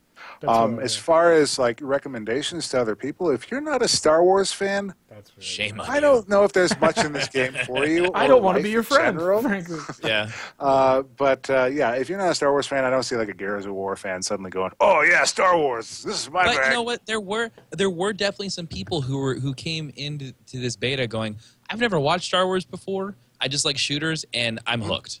So, and I think that was really cool. It's like some people were like, I have no idea what this stuff is, but I really like it. And I think what's really cool is that this game could potentially give birth to new Star Wars fans, people who get just so hooked on the game that they want to learn more about the culture. And I think that's really cool. And like we've said before, like the Force Awakens movie is definitely going to recultivate this whole. This Monday. Yeah, no, it's just gonna give birth to so many new fans and people that are just in love with this cult that is what is Star Wars. So it's exciting. And I think if you're a person who's on the fence for this game, just wait till the game drops itself, see your review, see what you think of it. If it's not changed enough for your liking, you can just say, well, it's a Christmas title, or maybe I'll get it later, or pick up something else entirely. Hell, if you have Xbox, you can try it out for free. Right. If you have EA access, you can try it out. So was that 4 days early? There's that. Yeah, a whole week early. Before we whole 7 days out. CPR brings up a good point. Now, we should probably kind of factor this in. how do you feel about the price point being the same but with no campaign? I mean, this is kind of a big issue we're seeing on Twitter too. You know, $60 for a game with no campaign. I'll pay it. I had talked about this earlier in my stream today. If I'm gonna get 600 plus hours out of a game, of course I'm gonna pay full price for it. Like here's what bugs me is that if you pay $60 for a game that has a really good multiplayer and a shitty single player. It's like, what's the point? I didn't get anything out of the single player. It's like Battlefield 4 single player, or there have been other games that I've played where single player was just really bad. And it's like, well, why did I pay for that? What was the point? I'd rather either have a game that's completely focused on single player, give me an amazing story, tell me a story that I will want to either play again and again and again, or want more from and expect sequels to come from it, or give me an amazing multiplayer experience that I can get hundreds and hundreds of hours out of. And that's what Battlefront is about. Battlefront, like we said earlier, is about reliving and recreating those amazing experiences from the movies. So you already know the story of Star Wars, so why put in a single player when you can just recreate those moments in multiplayer and get hundreds of hours out of it? You're still going to get your money's worth. I think that's my thing too. Is you can't really say whether or not a game is it doesn't have a campaign, so it's not going to be worth $60. To me, that you're not paying for specific content necessarily. You're paying for the amount of time and enjoyment you're going to get out of it. And yeah, if you're looking for a single player game, the writing's on the wall. This is not for you. I'm really curious about where this is. I think this is going to hurt the game in the reviews scores, because reviewers are going to look at this and be like, "What do? I don't have a single player review. I don't have a single player I can review in 10 hours and get this out." Because they're not real gamers. Call of Duty has a single player. What the hell? You're already seeing them. It's amazing. I'm like, first of all, I don't even understand why people still put any weight into reviews. I think it's just because it's the culture. I think it's the video game culture. It's the form of it. They're used to doing this. We've been trained, we've been tailored, we have been taught that a game will have a single player and will have a multiplayer. You know, it's just how it is. It seems like in culture right now. And what's really cool is that games are starting to make a shift where they aren't putting single players in. And I think what's happening is it's kind of shaking up everybody a little bit, and they're afraid. They don't. It's change, and for some reason, gamers hate change. Gamers hate it when you change something from their world. I don't know, but it just for some reason I've noticed it with gamers where if something dramatically makes like a shift, like the shift from Xbox 360 to Xbox One, and then you go, we aren't going to make Xbox 360 games anymore, and they're like, catches people by surprise. What? Why? Yeah. Like, but my Xbox 360 that's 10 years old can still play games. It's like, yeah, but you can't play these I just bought a game last month for it.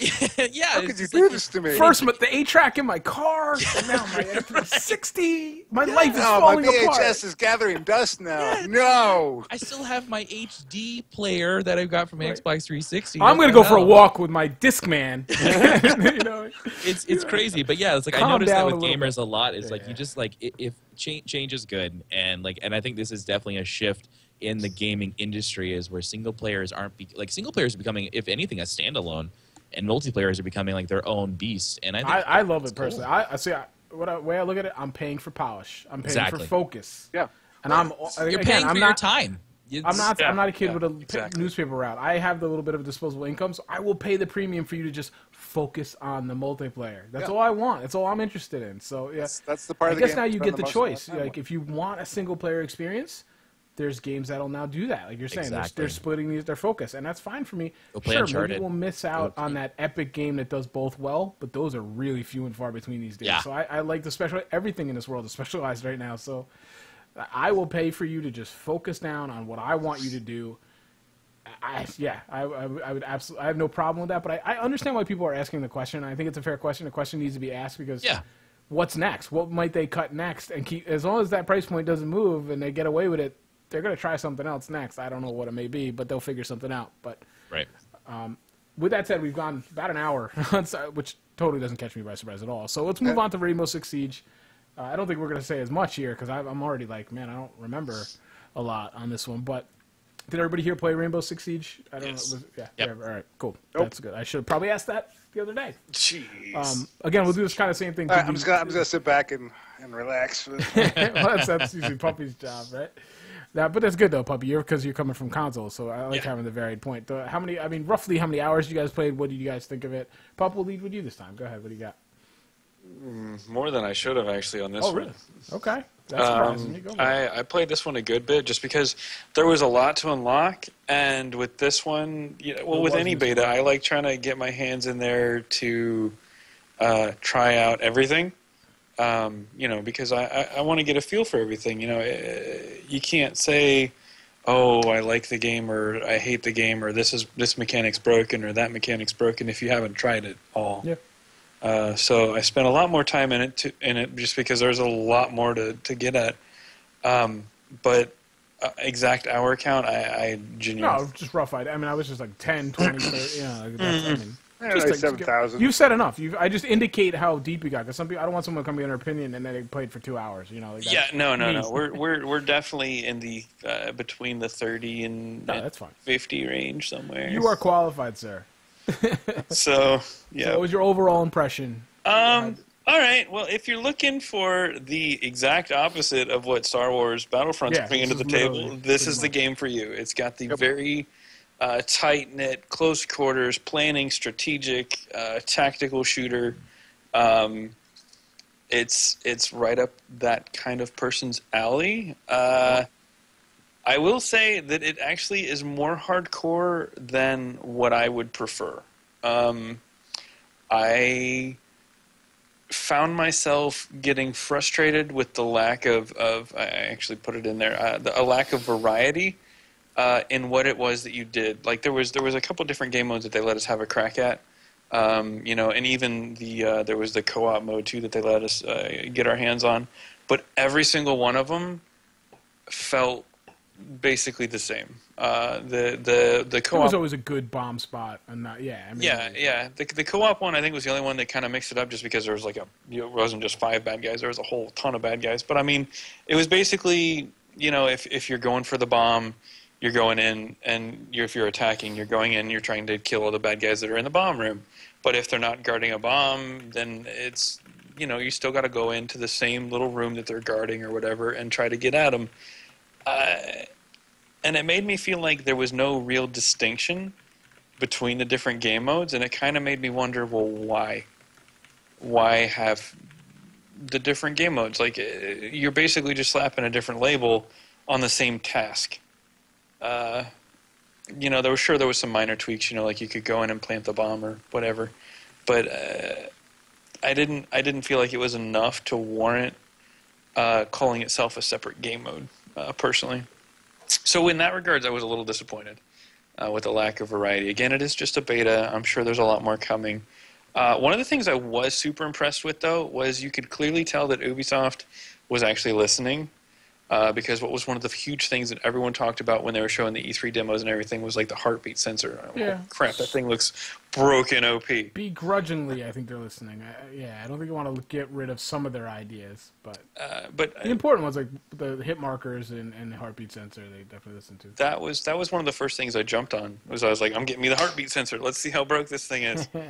And I got it, and I was like, no, wow, they changed this a lot, and it's a lot harder. Oh, it's almost to the point where you can't even use it. Yeah, it's almost unusual. In fact, the guys that I was playing with would make fun of me because literally every time I pulled the thing out, I got shot in the face.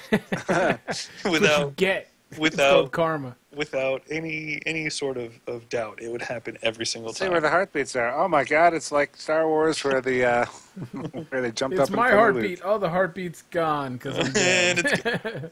Yeah. So I think some balance issues there are definitely prevalent in the game that I don't know if they'll do anything about, though, which scares me. Like shields.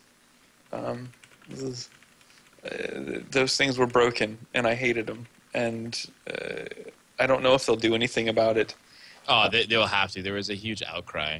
And the biggest issue was that it was the sidearm accuracy that was the issue. It's like where like the guy who busted through the wall can like headshot me across the room. And that's the issue because he's like holding his gun at an angle up against a shield.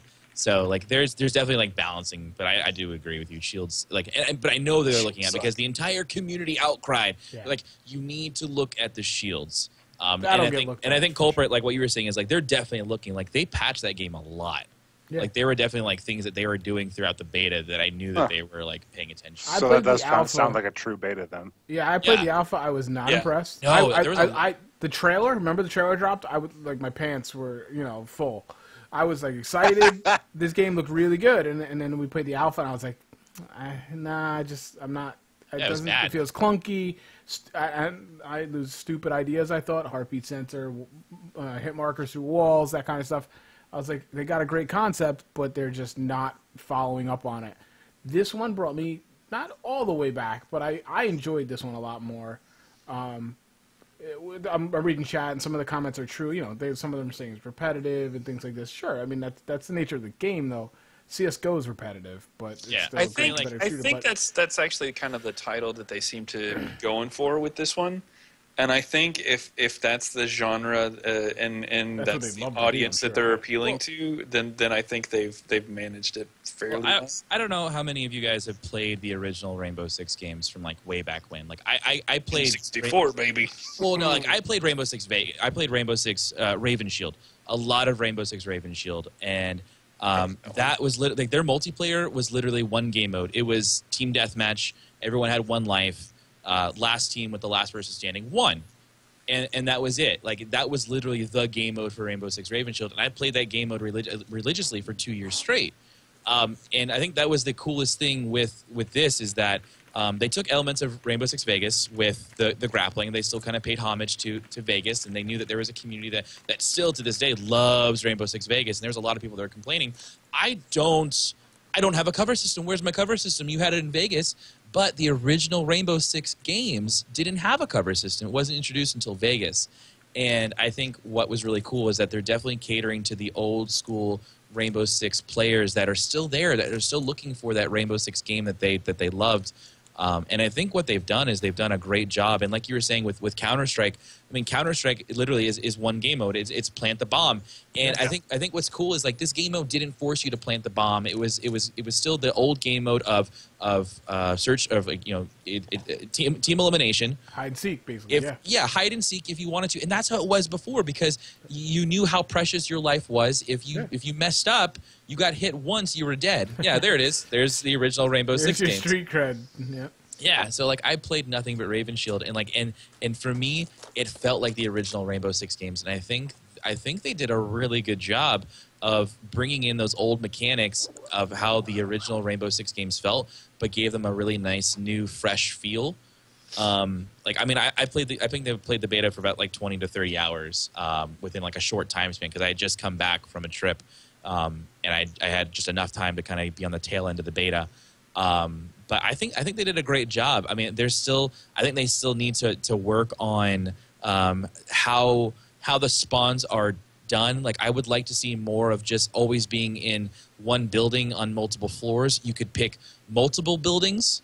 Because like let's look at like Training Yard. Like Training Yard is a really big building. Like it's got like one like major complex in the middle, but it's still a very large map if you look at the entirety of it. And it'd be really cool to see more depth where you could pick different areas of the map to to hide in or have a hostage or plant a bomb. But I think at the core concepts of Rainbow Six, I think they did a great job. A lot slower than your average first-person shooter. I think that's a lot more tactical. But it didn't have those weird Counter-Strike mechanics where you had to understand the recoil patterns of a gun or anything nuts. Like it's still kept to the general understanding of how normal first-person shooters work, which I really enjoyed. But it's still like kept to what I also like too is like it's definitely a team. It's a team-based game, but it was very easy to pub for the most part. Like if you had a group of people that understood what they were doing, they had a concept of how the game worked, you could still have fun. Some people were complaining, it's like, there's no way you can play this. It's not a pub game. You have to be with the whole team. And I don't think that's true. I think it's still a very enjoyable game for just to load in by myself and have fun. I was one of those. I mean, I didn't say you couldn't, but I would say I wouldn't when I was at a couple friends. It's more fun that way. It's a hell of a lot more fun if you could talk with people because you could call people out. You can talk. But I still that's one of the things. As long as they let me have Sledge, that's all. Sledge was awesome. How cool is he? I loved his LD5A2. Just bashing walls. I mean, that's what the game was about. I think my biggest complaint. Yeah, it was about Thermite. Yeah, Thermite was awesome, dude. I like Thermite too. But think my biggest complaint was not being able to differentiate between people. I couldn't tell who was terrorist and who was counter-terrorist. No terrorists. It was CT versus CT. Basically. Yeah, it was all rainbow. It was just rainbow versus rainbow. So there was no way for me to differentiate between bad guys. Like I remember my first or second game, there was definitely a guy who walked up to me and I was like, "Oh, he's friendly," and then I got shot in the face. I was like, well, shit. Okay, I learned real quickly that I know how to differentiate between friendly and not friendly. How did that slip through the cracks, though? Like, I don't know if it did or not. I don't know if that's the intentional. You just reskin them. Like, yeah, I don't understand. It's very bizarre. That's what kind of blew my mind. I was like, so are they trying to make this more like war games, or like what is their go at it? Because it still is Rainbow Six, where they're pulling in a bunch of different counter-terrorist units from all over the world and bringing them together. Spec Ops Olympics, kind of like where you're like, yeah, but like why? But I think they need to make it more clear of who your enemy is. And you guys wear the pennies, and we'll know we won't wear the pennies. Yeah. Who shoots shirts and skins? Like, you know, it's got to be a little bit easier, I think, for a casual player to understand. Like you could keep all the gadgets the same. Maybe you want to call them something different, but the functions are all the same, and just reskin them. It's not. Yeah, it's just attackers and defenders it wasn't clear enough who was who. Yeah, I agree with that. I blew away many a teammate. Yeah, that's what I mean. And especially a game like that where you can kill your teammates, it's like you need to kind of know. Yeah. Especially public. There was a lot of people that were comparing Rainbow Six to Evolve, and people are like, "Well, you know, Evolve was catered towards professional players, and so is this." And I really don't think that's true. I don't think that this game will have a huge foothold in professional esports settings. I have no doubt. I know ESL is going to pick this up. I know MLG will pick this up. I know there's going to be a lot of esport outlets that are going to want to highlight this game because it fits perfectly into that genre. It's very competitive. I think at a very high level, it could be insane to watch. I think you could see people do some really, really cool things. But I think they're still catering to a very casual player at the same time, which I really liked. I think they did that very, very well. Yeah, I was surprised at how much we played this like one night with a couple guys. I mean, I dabbled in pub, and like you said, and we played it one night. I mean, we ended up playing bots a lot because it was really hard to connect to.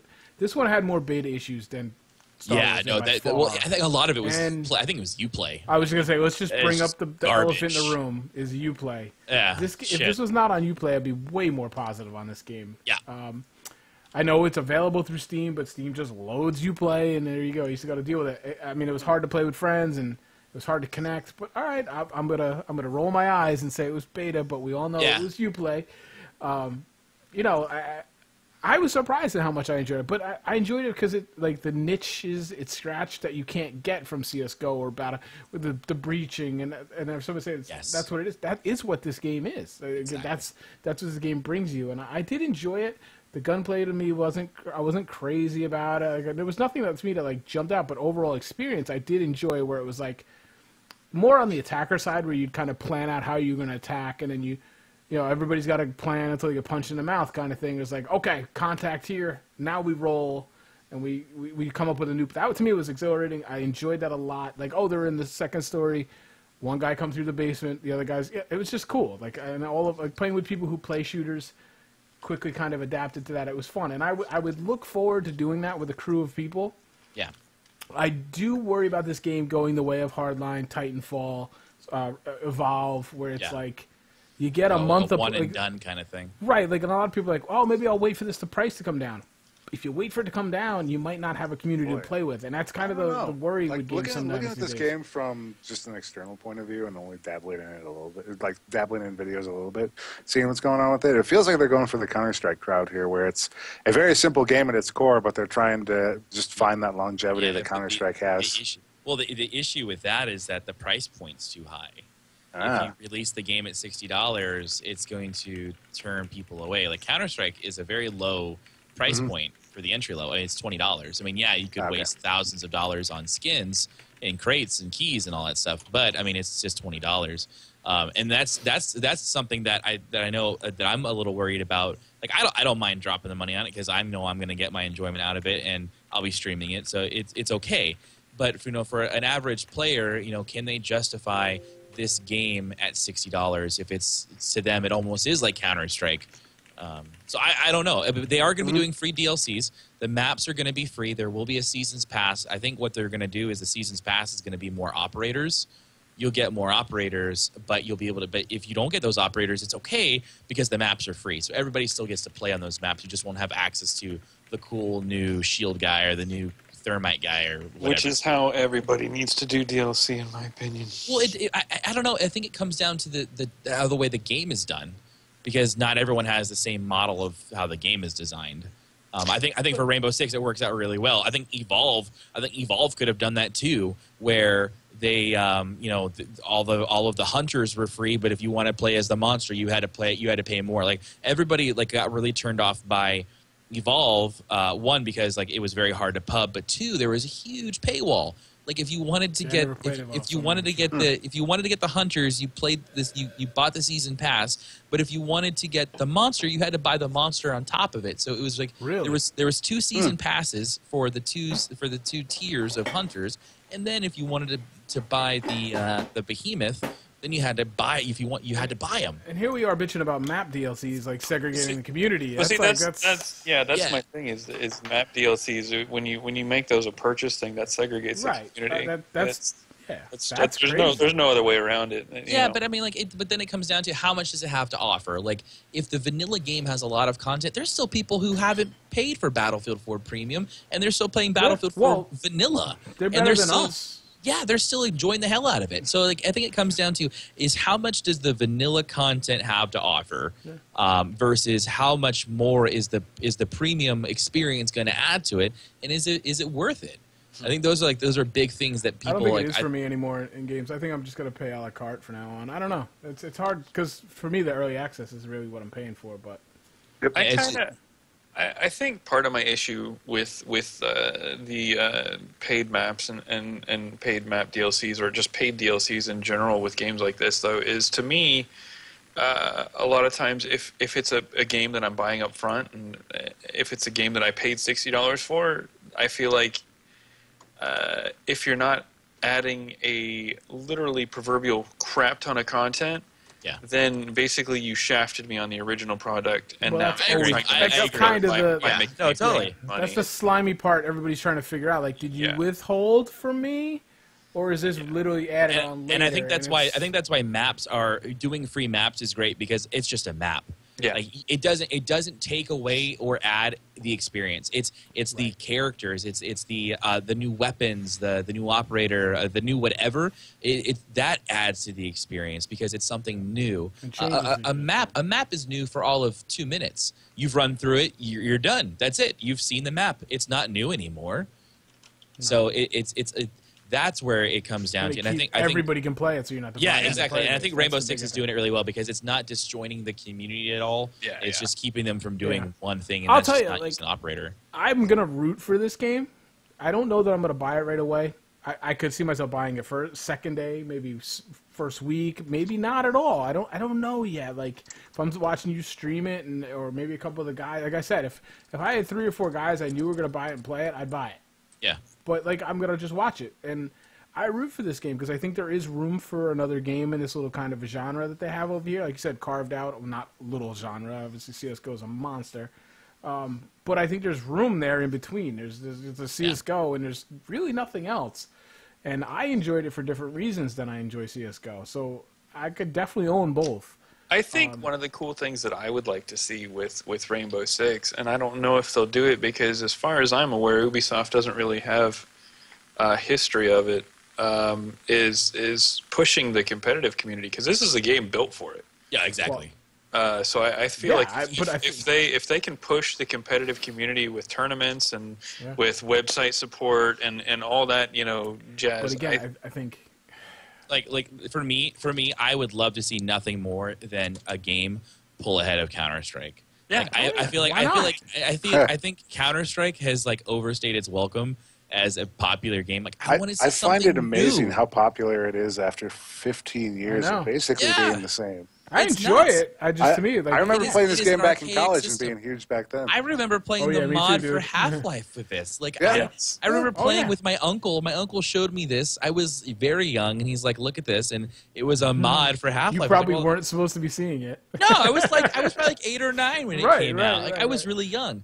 But maybe that's why. Maybe the attachment. We're talking about Star Wars. No. See, Hearthstone and League of Legends, they've overtaken Counter-Strike. I'm looking at Twitch right now. No, I'm talking. I'm talking about in a first person realm with esports. But I would love to see something new come in and kind of take that spot. And I think if done correctly, it won't take it. No. But I would love to see something compete for it. Yeah, and see, there's room for this for sure.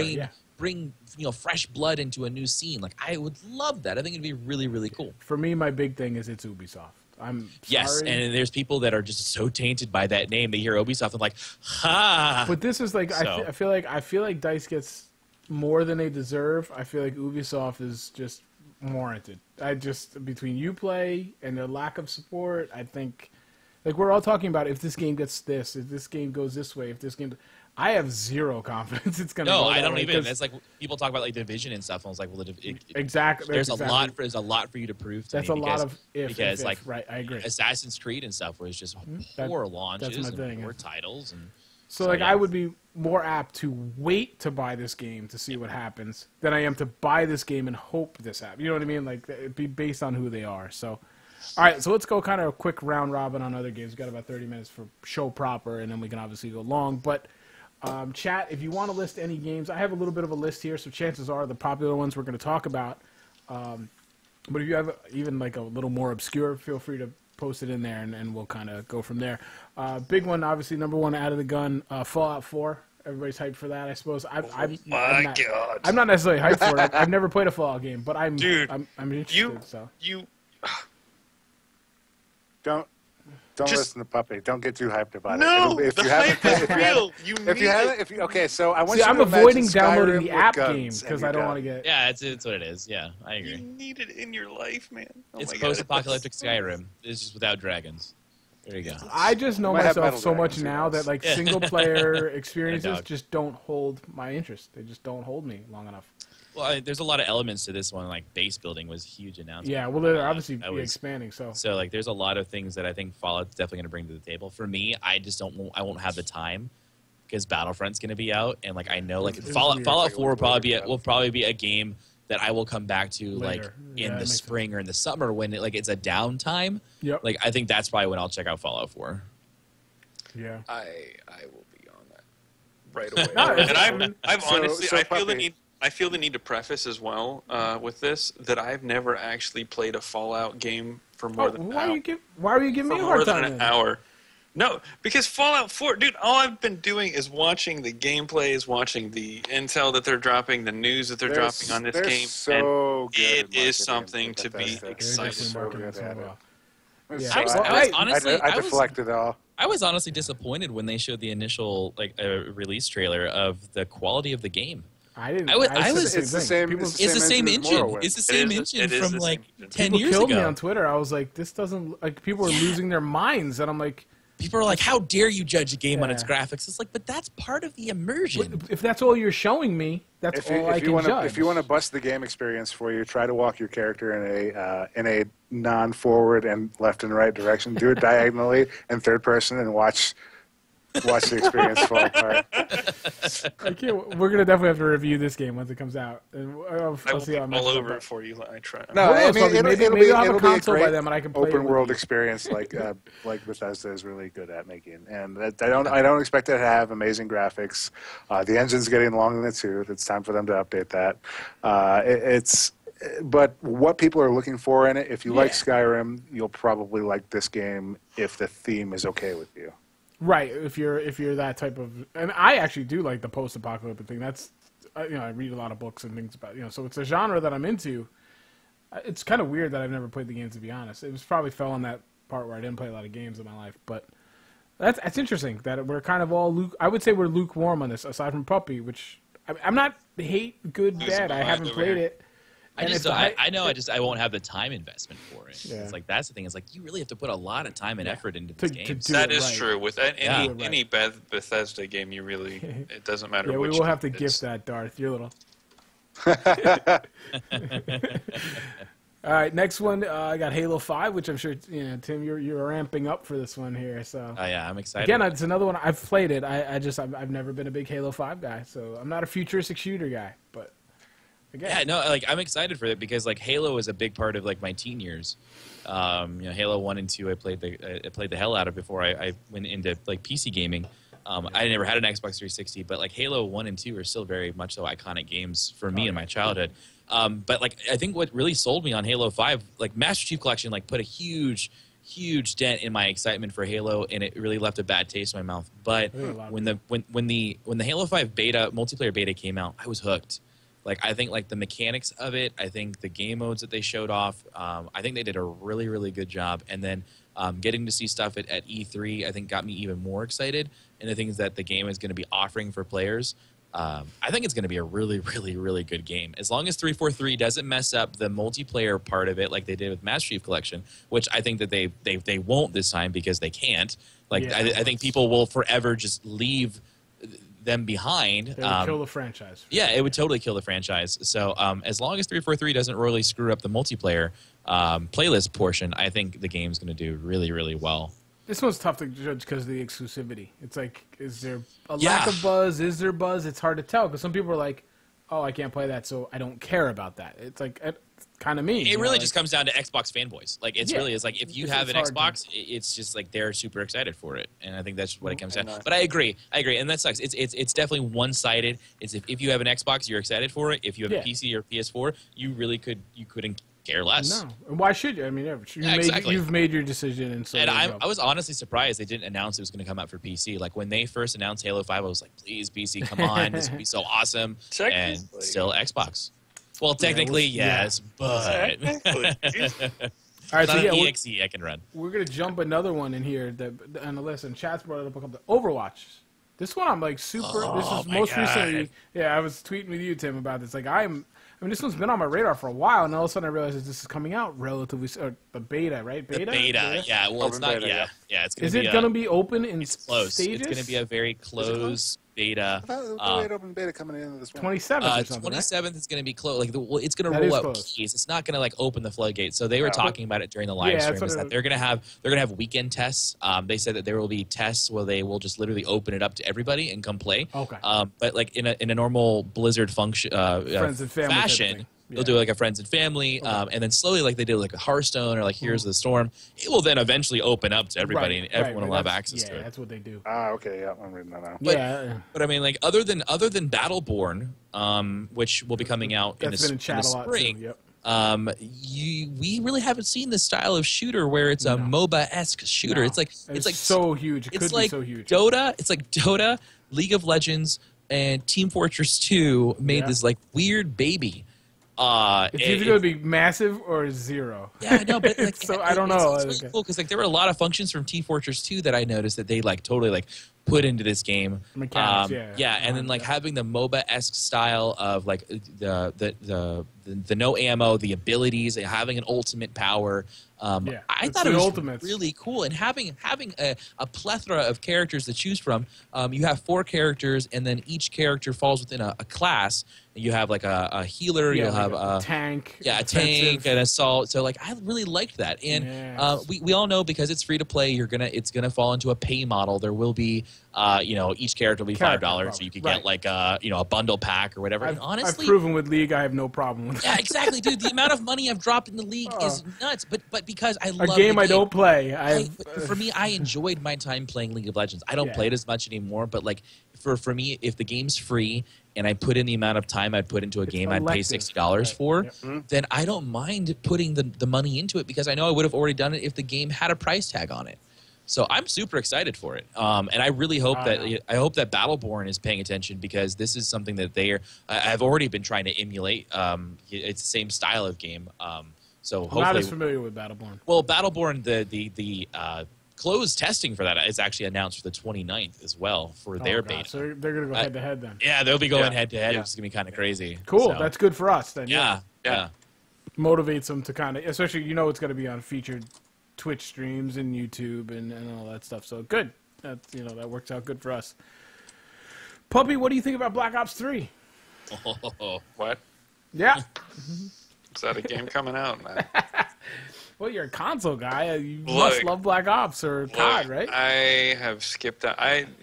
that ship has sailed. Did for you me. skip last year's? I've skipped like the past. But it's managed Call to, of like, Duty time. I know, because I fell into it. I will lie. I won't lie.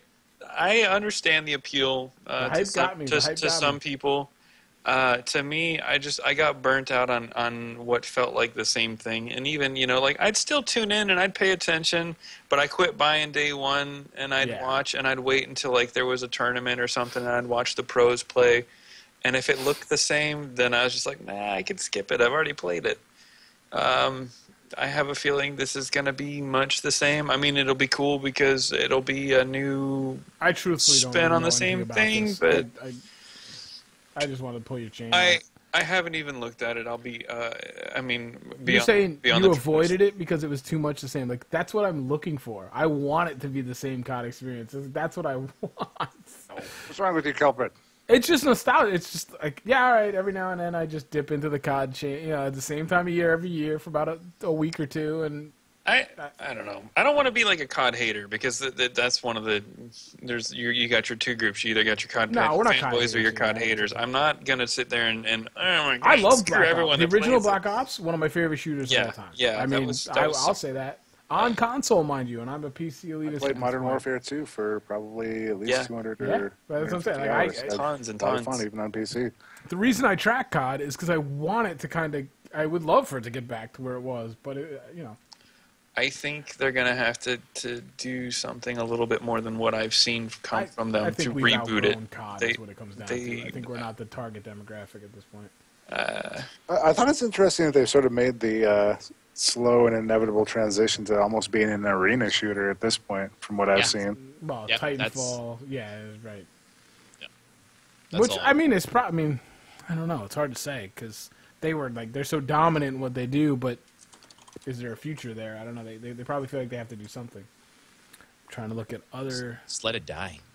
Oh. At some wouldn't point, I have- think you just got to let it die. Well, Yeah. I think it would probably do them well to take a year off. You know what? I was gonna say They won't- suggest well, something they- similar. I don't They won't even do think it when it brings they're money every tripling year. down. They got I 3 don't- studios on it now. No, look. Okay, I understand that they won't, but they really need to look at this is a completely different industry, but they've done it and they've done it successfully. They need to look at the old ass rock group Kiss. They need to retire, say they're retiring, wait like 5 years, Come back and then come back. with like a Modern Warfare 4 or 2 or a Black Ops original, like And it will that vein of like blow classic. people. Oh, I would lose my mind. I'm not gonna lie. But they think they're reinventing the wheel with this advanced warfare and all this futuristic-y Titanfall-esque gameplay, but they're just not doing a good job of it. It's But- pretty much iterative at this point. Yeah, they've iterated the hell out of it. It's become the next Madden or FIFA. I mean, those games sell really well to the audiences they're demographic too, they're but not selling anything. that's just Right. new. And on the dock, Puppy added one here: Guitar Hero Live. That was not me. Get out of here with that. Tim, are we gonna see this on the stream at all? No. I think this would be a No. good stream, no? Rock band? Get a couple of the guys together? Yeah, no, I saw that at E3 and I just kept walking. I was just Is it like, that bad? I Yeah, just it was threw it in boring. there I wanted to see the reaction. Hey, listen, I'm not going to pretend like I don't like some Guitar Hero. Or I was more a Rock Band guy, I guess. I want to see Dance Dance Revolution come back. I think we should have a podcast, Dance Dance Revolution. Let's do it. Oh, that would be Oh, great. God. I'm down. We might have that would have to be second hour podcast type of thing. Oh yeah. All right, so Chad, I don't know the Battleborn. Obviously, Tim covered that a little bit. I don't really know anything about Battleborn. Check it out. It's really Yeah, I will. it's I've really seen cool you stuff. mention it, and if it's, I should apply to both and hopefully get into one, basically, right? I'm trying to just see if they brought up any other one before we move on, because there's one particular question I thought would be fun to close out the show.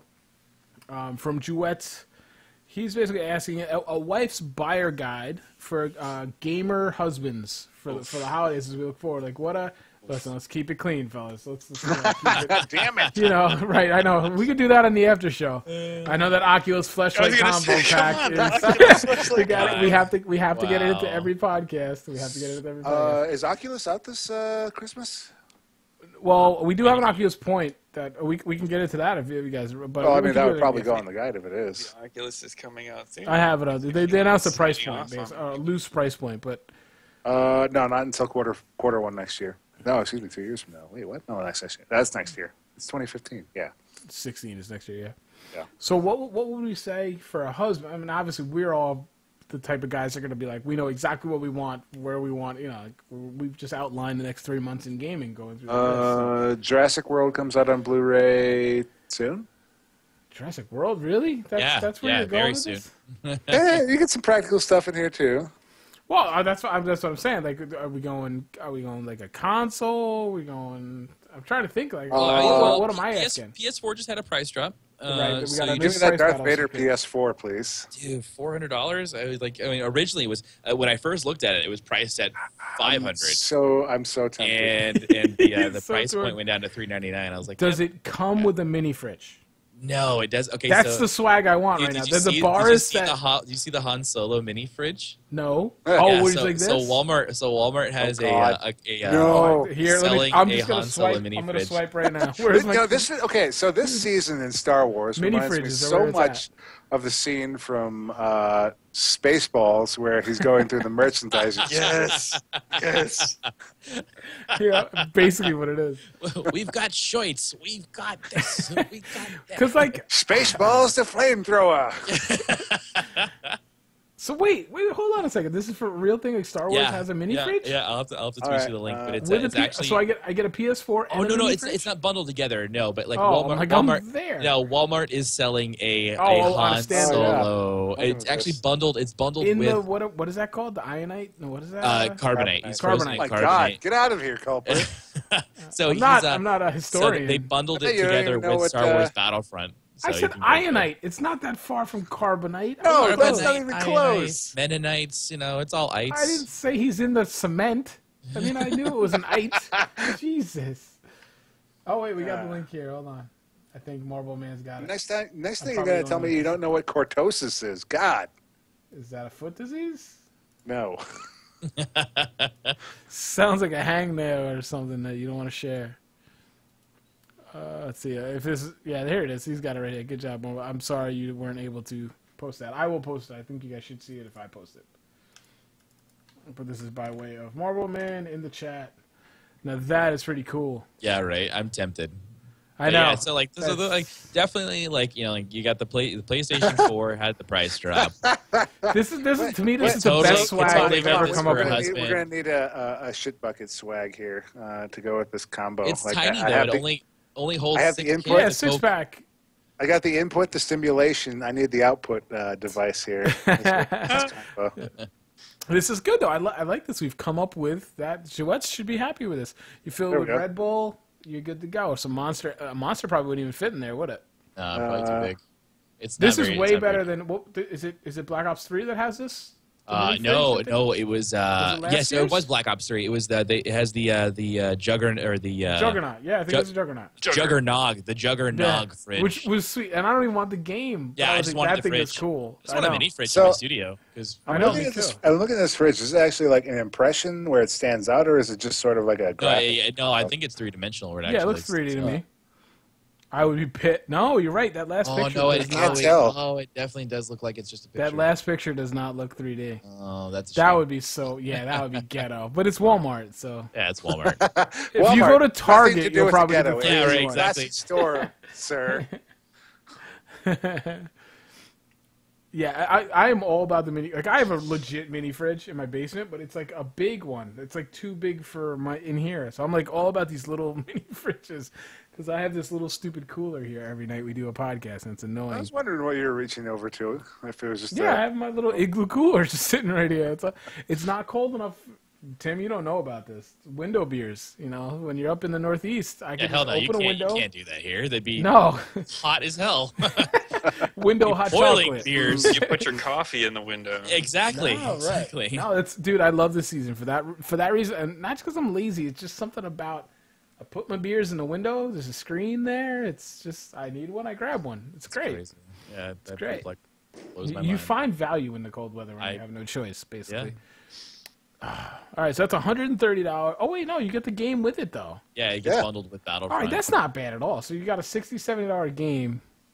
So you're paying $50, $60 for the mini fridge. I'm with Dart though. That's got to be 3D. If that's not 3D, that's a bad job. Yeah, it's kind of cheap. But I mean, it's unfortunate. I drink bottled beer, so that wouldn't really work for me. But I've been all about the mini fridge. There you go. There's the holiday Christmas things. I am not convinced that is 3D. I'm not either. That last picture looks suspect, big time. I don't even know if it's something they would have in store either for you to look at. So yeah, I remember. What else would be on the list then?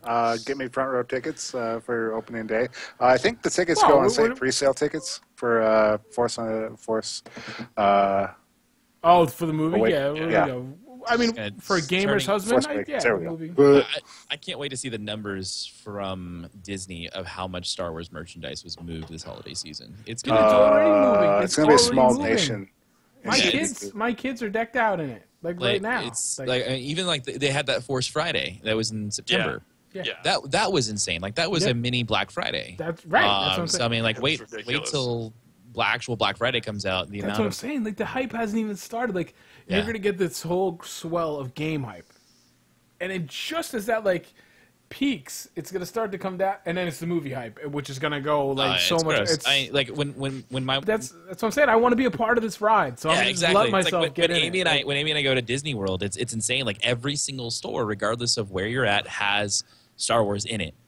It just there's Star Wars literally everywhere. Disney is going to get its $4 billion. Let's be honest. Yeah, they paid a ton for it, so they're going to get their money. And I don't, from business side, it makes sense. So yeah, you thought they made it rain with Frozen? They're going to make it rain with Star Wars twice as hard. And I am totally okay with this. Like, yes. For me, it's like I'm hitting my wheelhouse.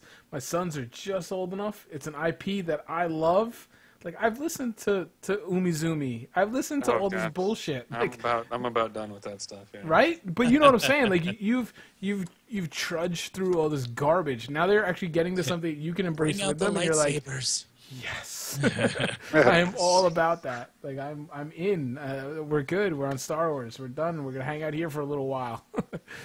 Finally, something I can actually watch and actually like, and not pretend to like. So yeah, I mean, and they're gonna get a lot of my money. Because I've got 2 kids, and I'm a big kid, and I'm probably going to buy a $130 mini fridge before they go so to there bed. you go. You just deck your husband out in Star Wars gear. I'm surprised you haven't started picking up Lego kits already. I've been tempted. I'm really I'm just like the thing I'm worried about is how do I dust it? That's my issue with Lego. That is what you're worried about? That's what I'm worried about is how do I dust it? How do I dust it? I didn't even think of it. 2 in 1. Well, there now you I'm go. going to have to go get a Lego kit. Ta-da! We're a problem-solving podcast right here. DIY podcast. Here we go. Yeah, there you go. So, yeah, we have looked at my kids are kind of not that you're ever off Legos, but they're not. They're more about the toys. Well, they are. Like the nice ones are $30 for a kit. Like, what? No, they're ridiculous. Expensive. The Ewoks have a really cool one. It's like all the tree houses in the trees, and it's like I'm looking at that. I was like, that's really sweet. It was like $220. Or you can get the Jawa stand crawler. That's like $200, but it's huge. It's like it's really big. Yeah. But I would. So cool. Yeah, but for you, I mean, it's a write-off for you. You put it behind you in front of the green screen. There you go. Come on. Yeah, that's free money. There are things I can do as tax write-offs, but I don't think Legos count. I love how people talk like tax write-off is just free money. Like, that's a tax write-off. So it doesn't exist. Like, you don't understand how it's a write-off, not a credit. It's not like you just say, here, take it. All right, so I think we'll wrap up the show proper there because we usually like to hit the 2-hour mark. I've got a bundle of other things, and the chat might have some other things to input. Just seeing if we missed any games. We got Guitar Hero, so we're good on that. Darth, what are you doing here? Things keep turning pink and going away. Maybe we'll touch on Battlefield in the after show a little bit because the No Shark Canal's reemergence. I'm kind of interested in that. Oculus, we have a little point there. Puppy's got a GTA thing going. I'm assuming that's you, Pup. Yeah. But I just want to say, Tim, thank you so much for joining us, and I really do appreciate that. It was fun. Probably the most people we've had on the cast, so thank you so much. I appreciate that. Yeah, it's been a while since I've done something like this, so it was fun.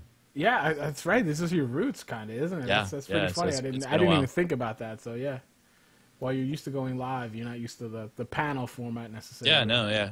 And being the passenger on a stream, right? Yeah, exactly. Just hanging out. It's kind of. This is fun. I know it is. It's funny because when I've done it a couple times, I'm like, wow, it's kind of relaxing. Like, I don't have to worry about is everything working, is everything doing this. So cool, but I do really appreciate, buddy. And the topic really fits, so I was glad it worked thanks out for that way. having me. So, Puppy, Darth, always Darth. I mean, I could not have you on this one, of course. Puppy, I pretended like his technical issues were upsetting to me, but you know. Yeah. On this panel, given this topic, if you were to not be able to make it, I think we would have been okay here. with these two guys, it's kind of like me and Pup are just gonna kind of sit back and let these guys talk, but. Chad, thank you for coming out. We're gonna take the stream down. I'll bring it right back. We'll do the post show. Everybody's probably gonna use the bathroom if you're like me. Dying. We'll come back. We'll talk about a couple things. Tim, if you've got to go, by all means, man. I don't want to hold you to anything. You're free to go. You are on parole. Oh, but Chad, thank you so much. Lots of new faces in there. Thank you. If you feel like it, please hit the follow button. I stream personally. We do the podcast. We're gonna try to do it more often, right, guys? I mean, I'm always more down. than every solstice kind of thing. It's been hard logistically, but we're getting better. Yeah, Squad, we can talk about that a little bit after the show. I can always talk about Squad. It's one of the games I want to support. But thank you guys. Thank you so much. We're going to call it a night here on the show proper. We're going to come back for the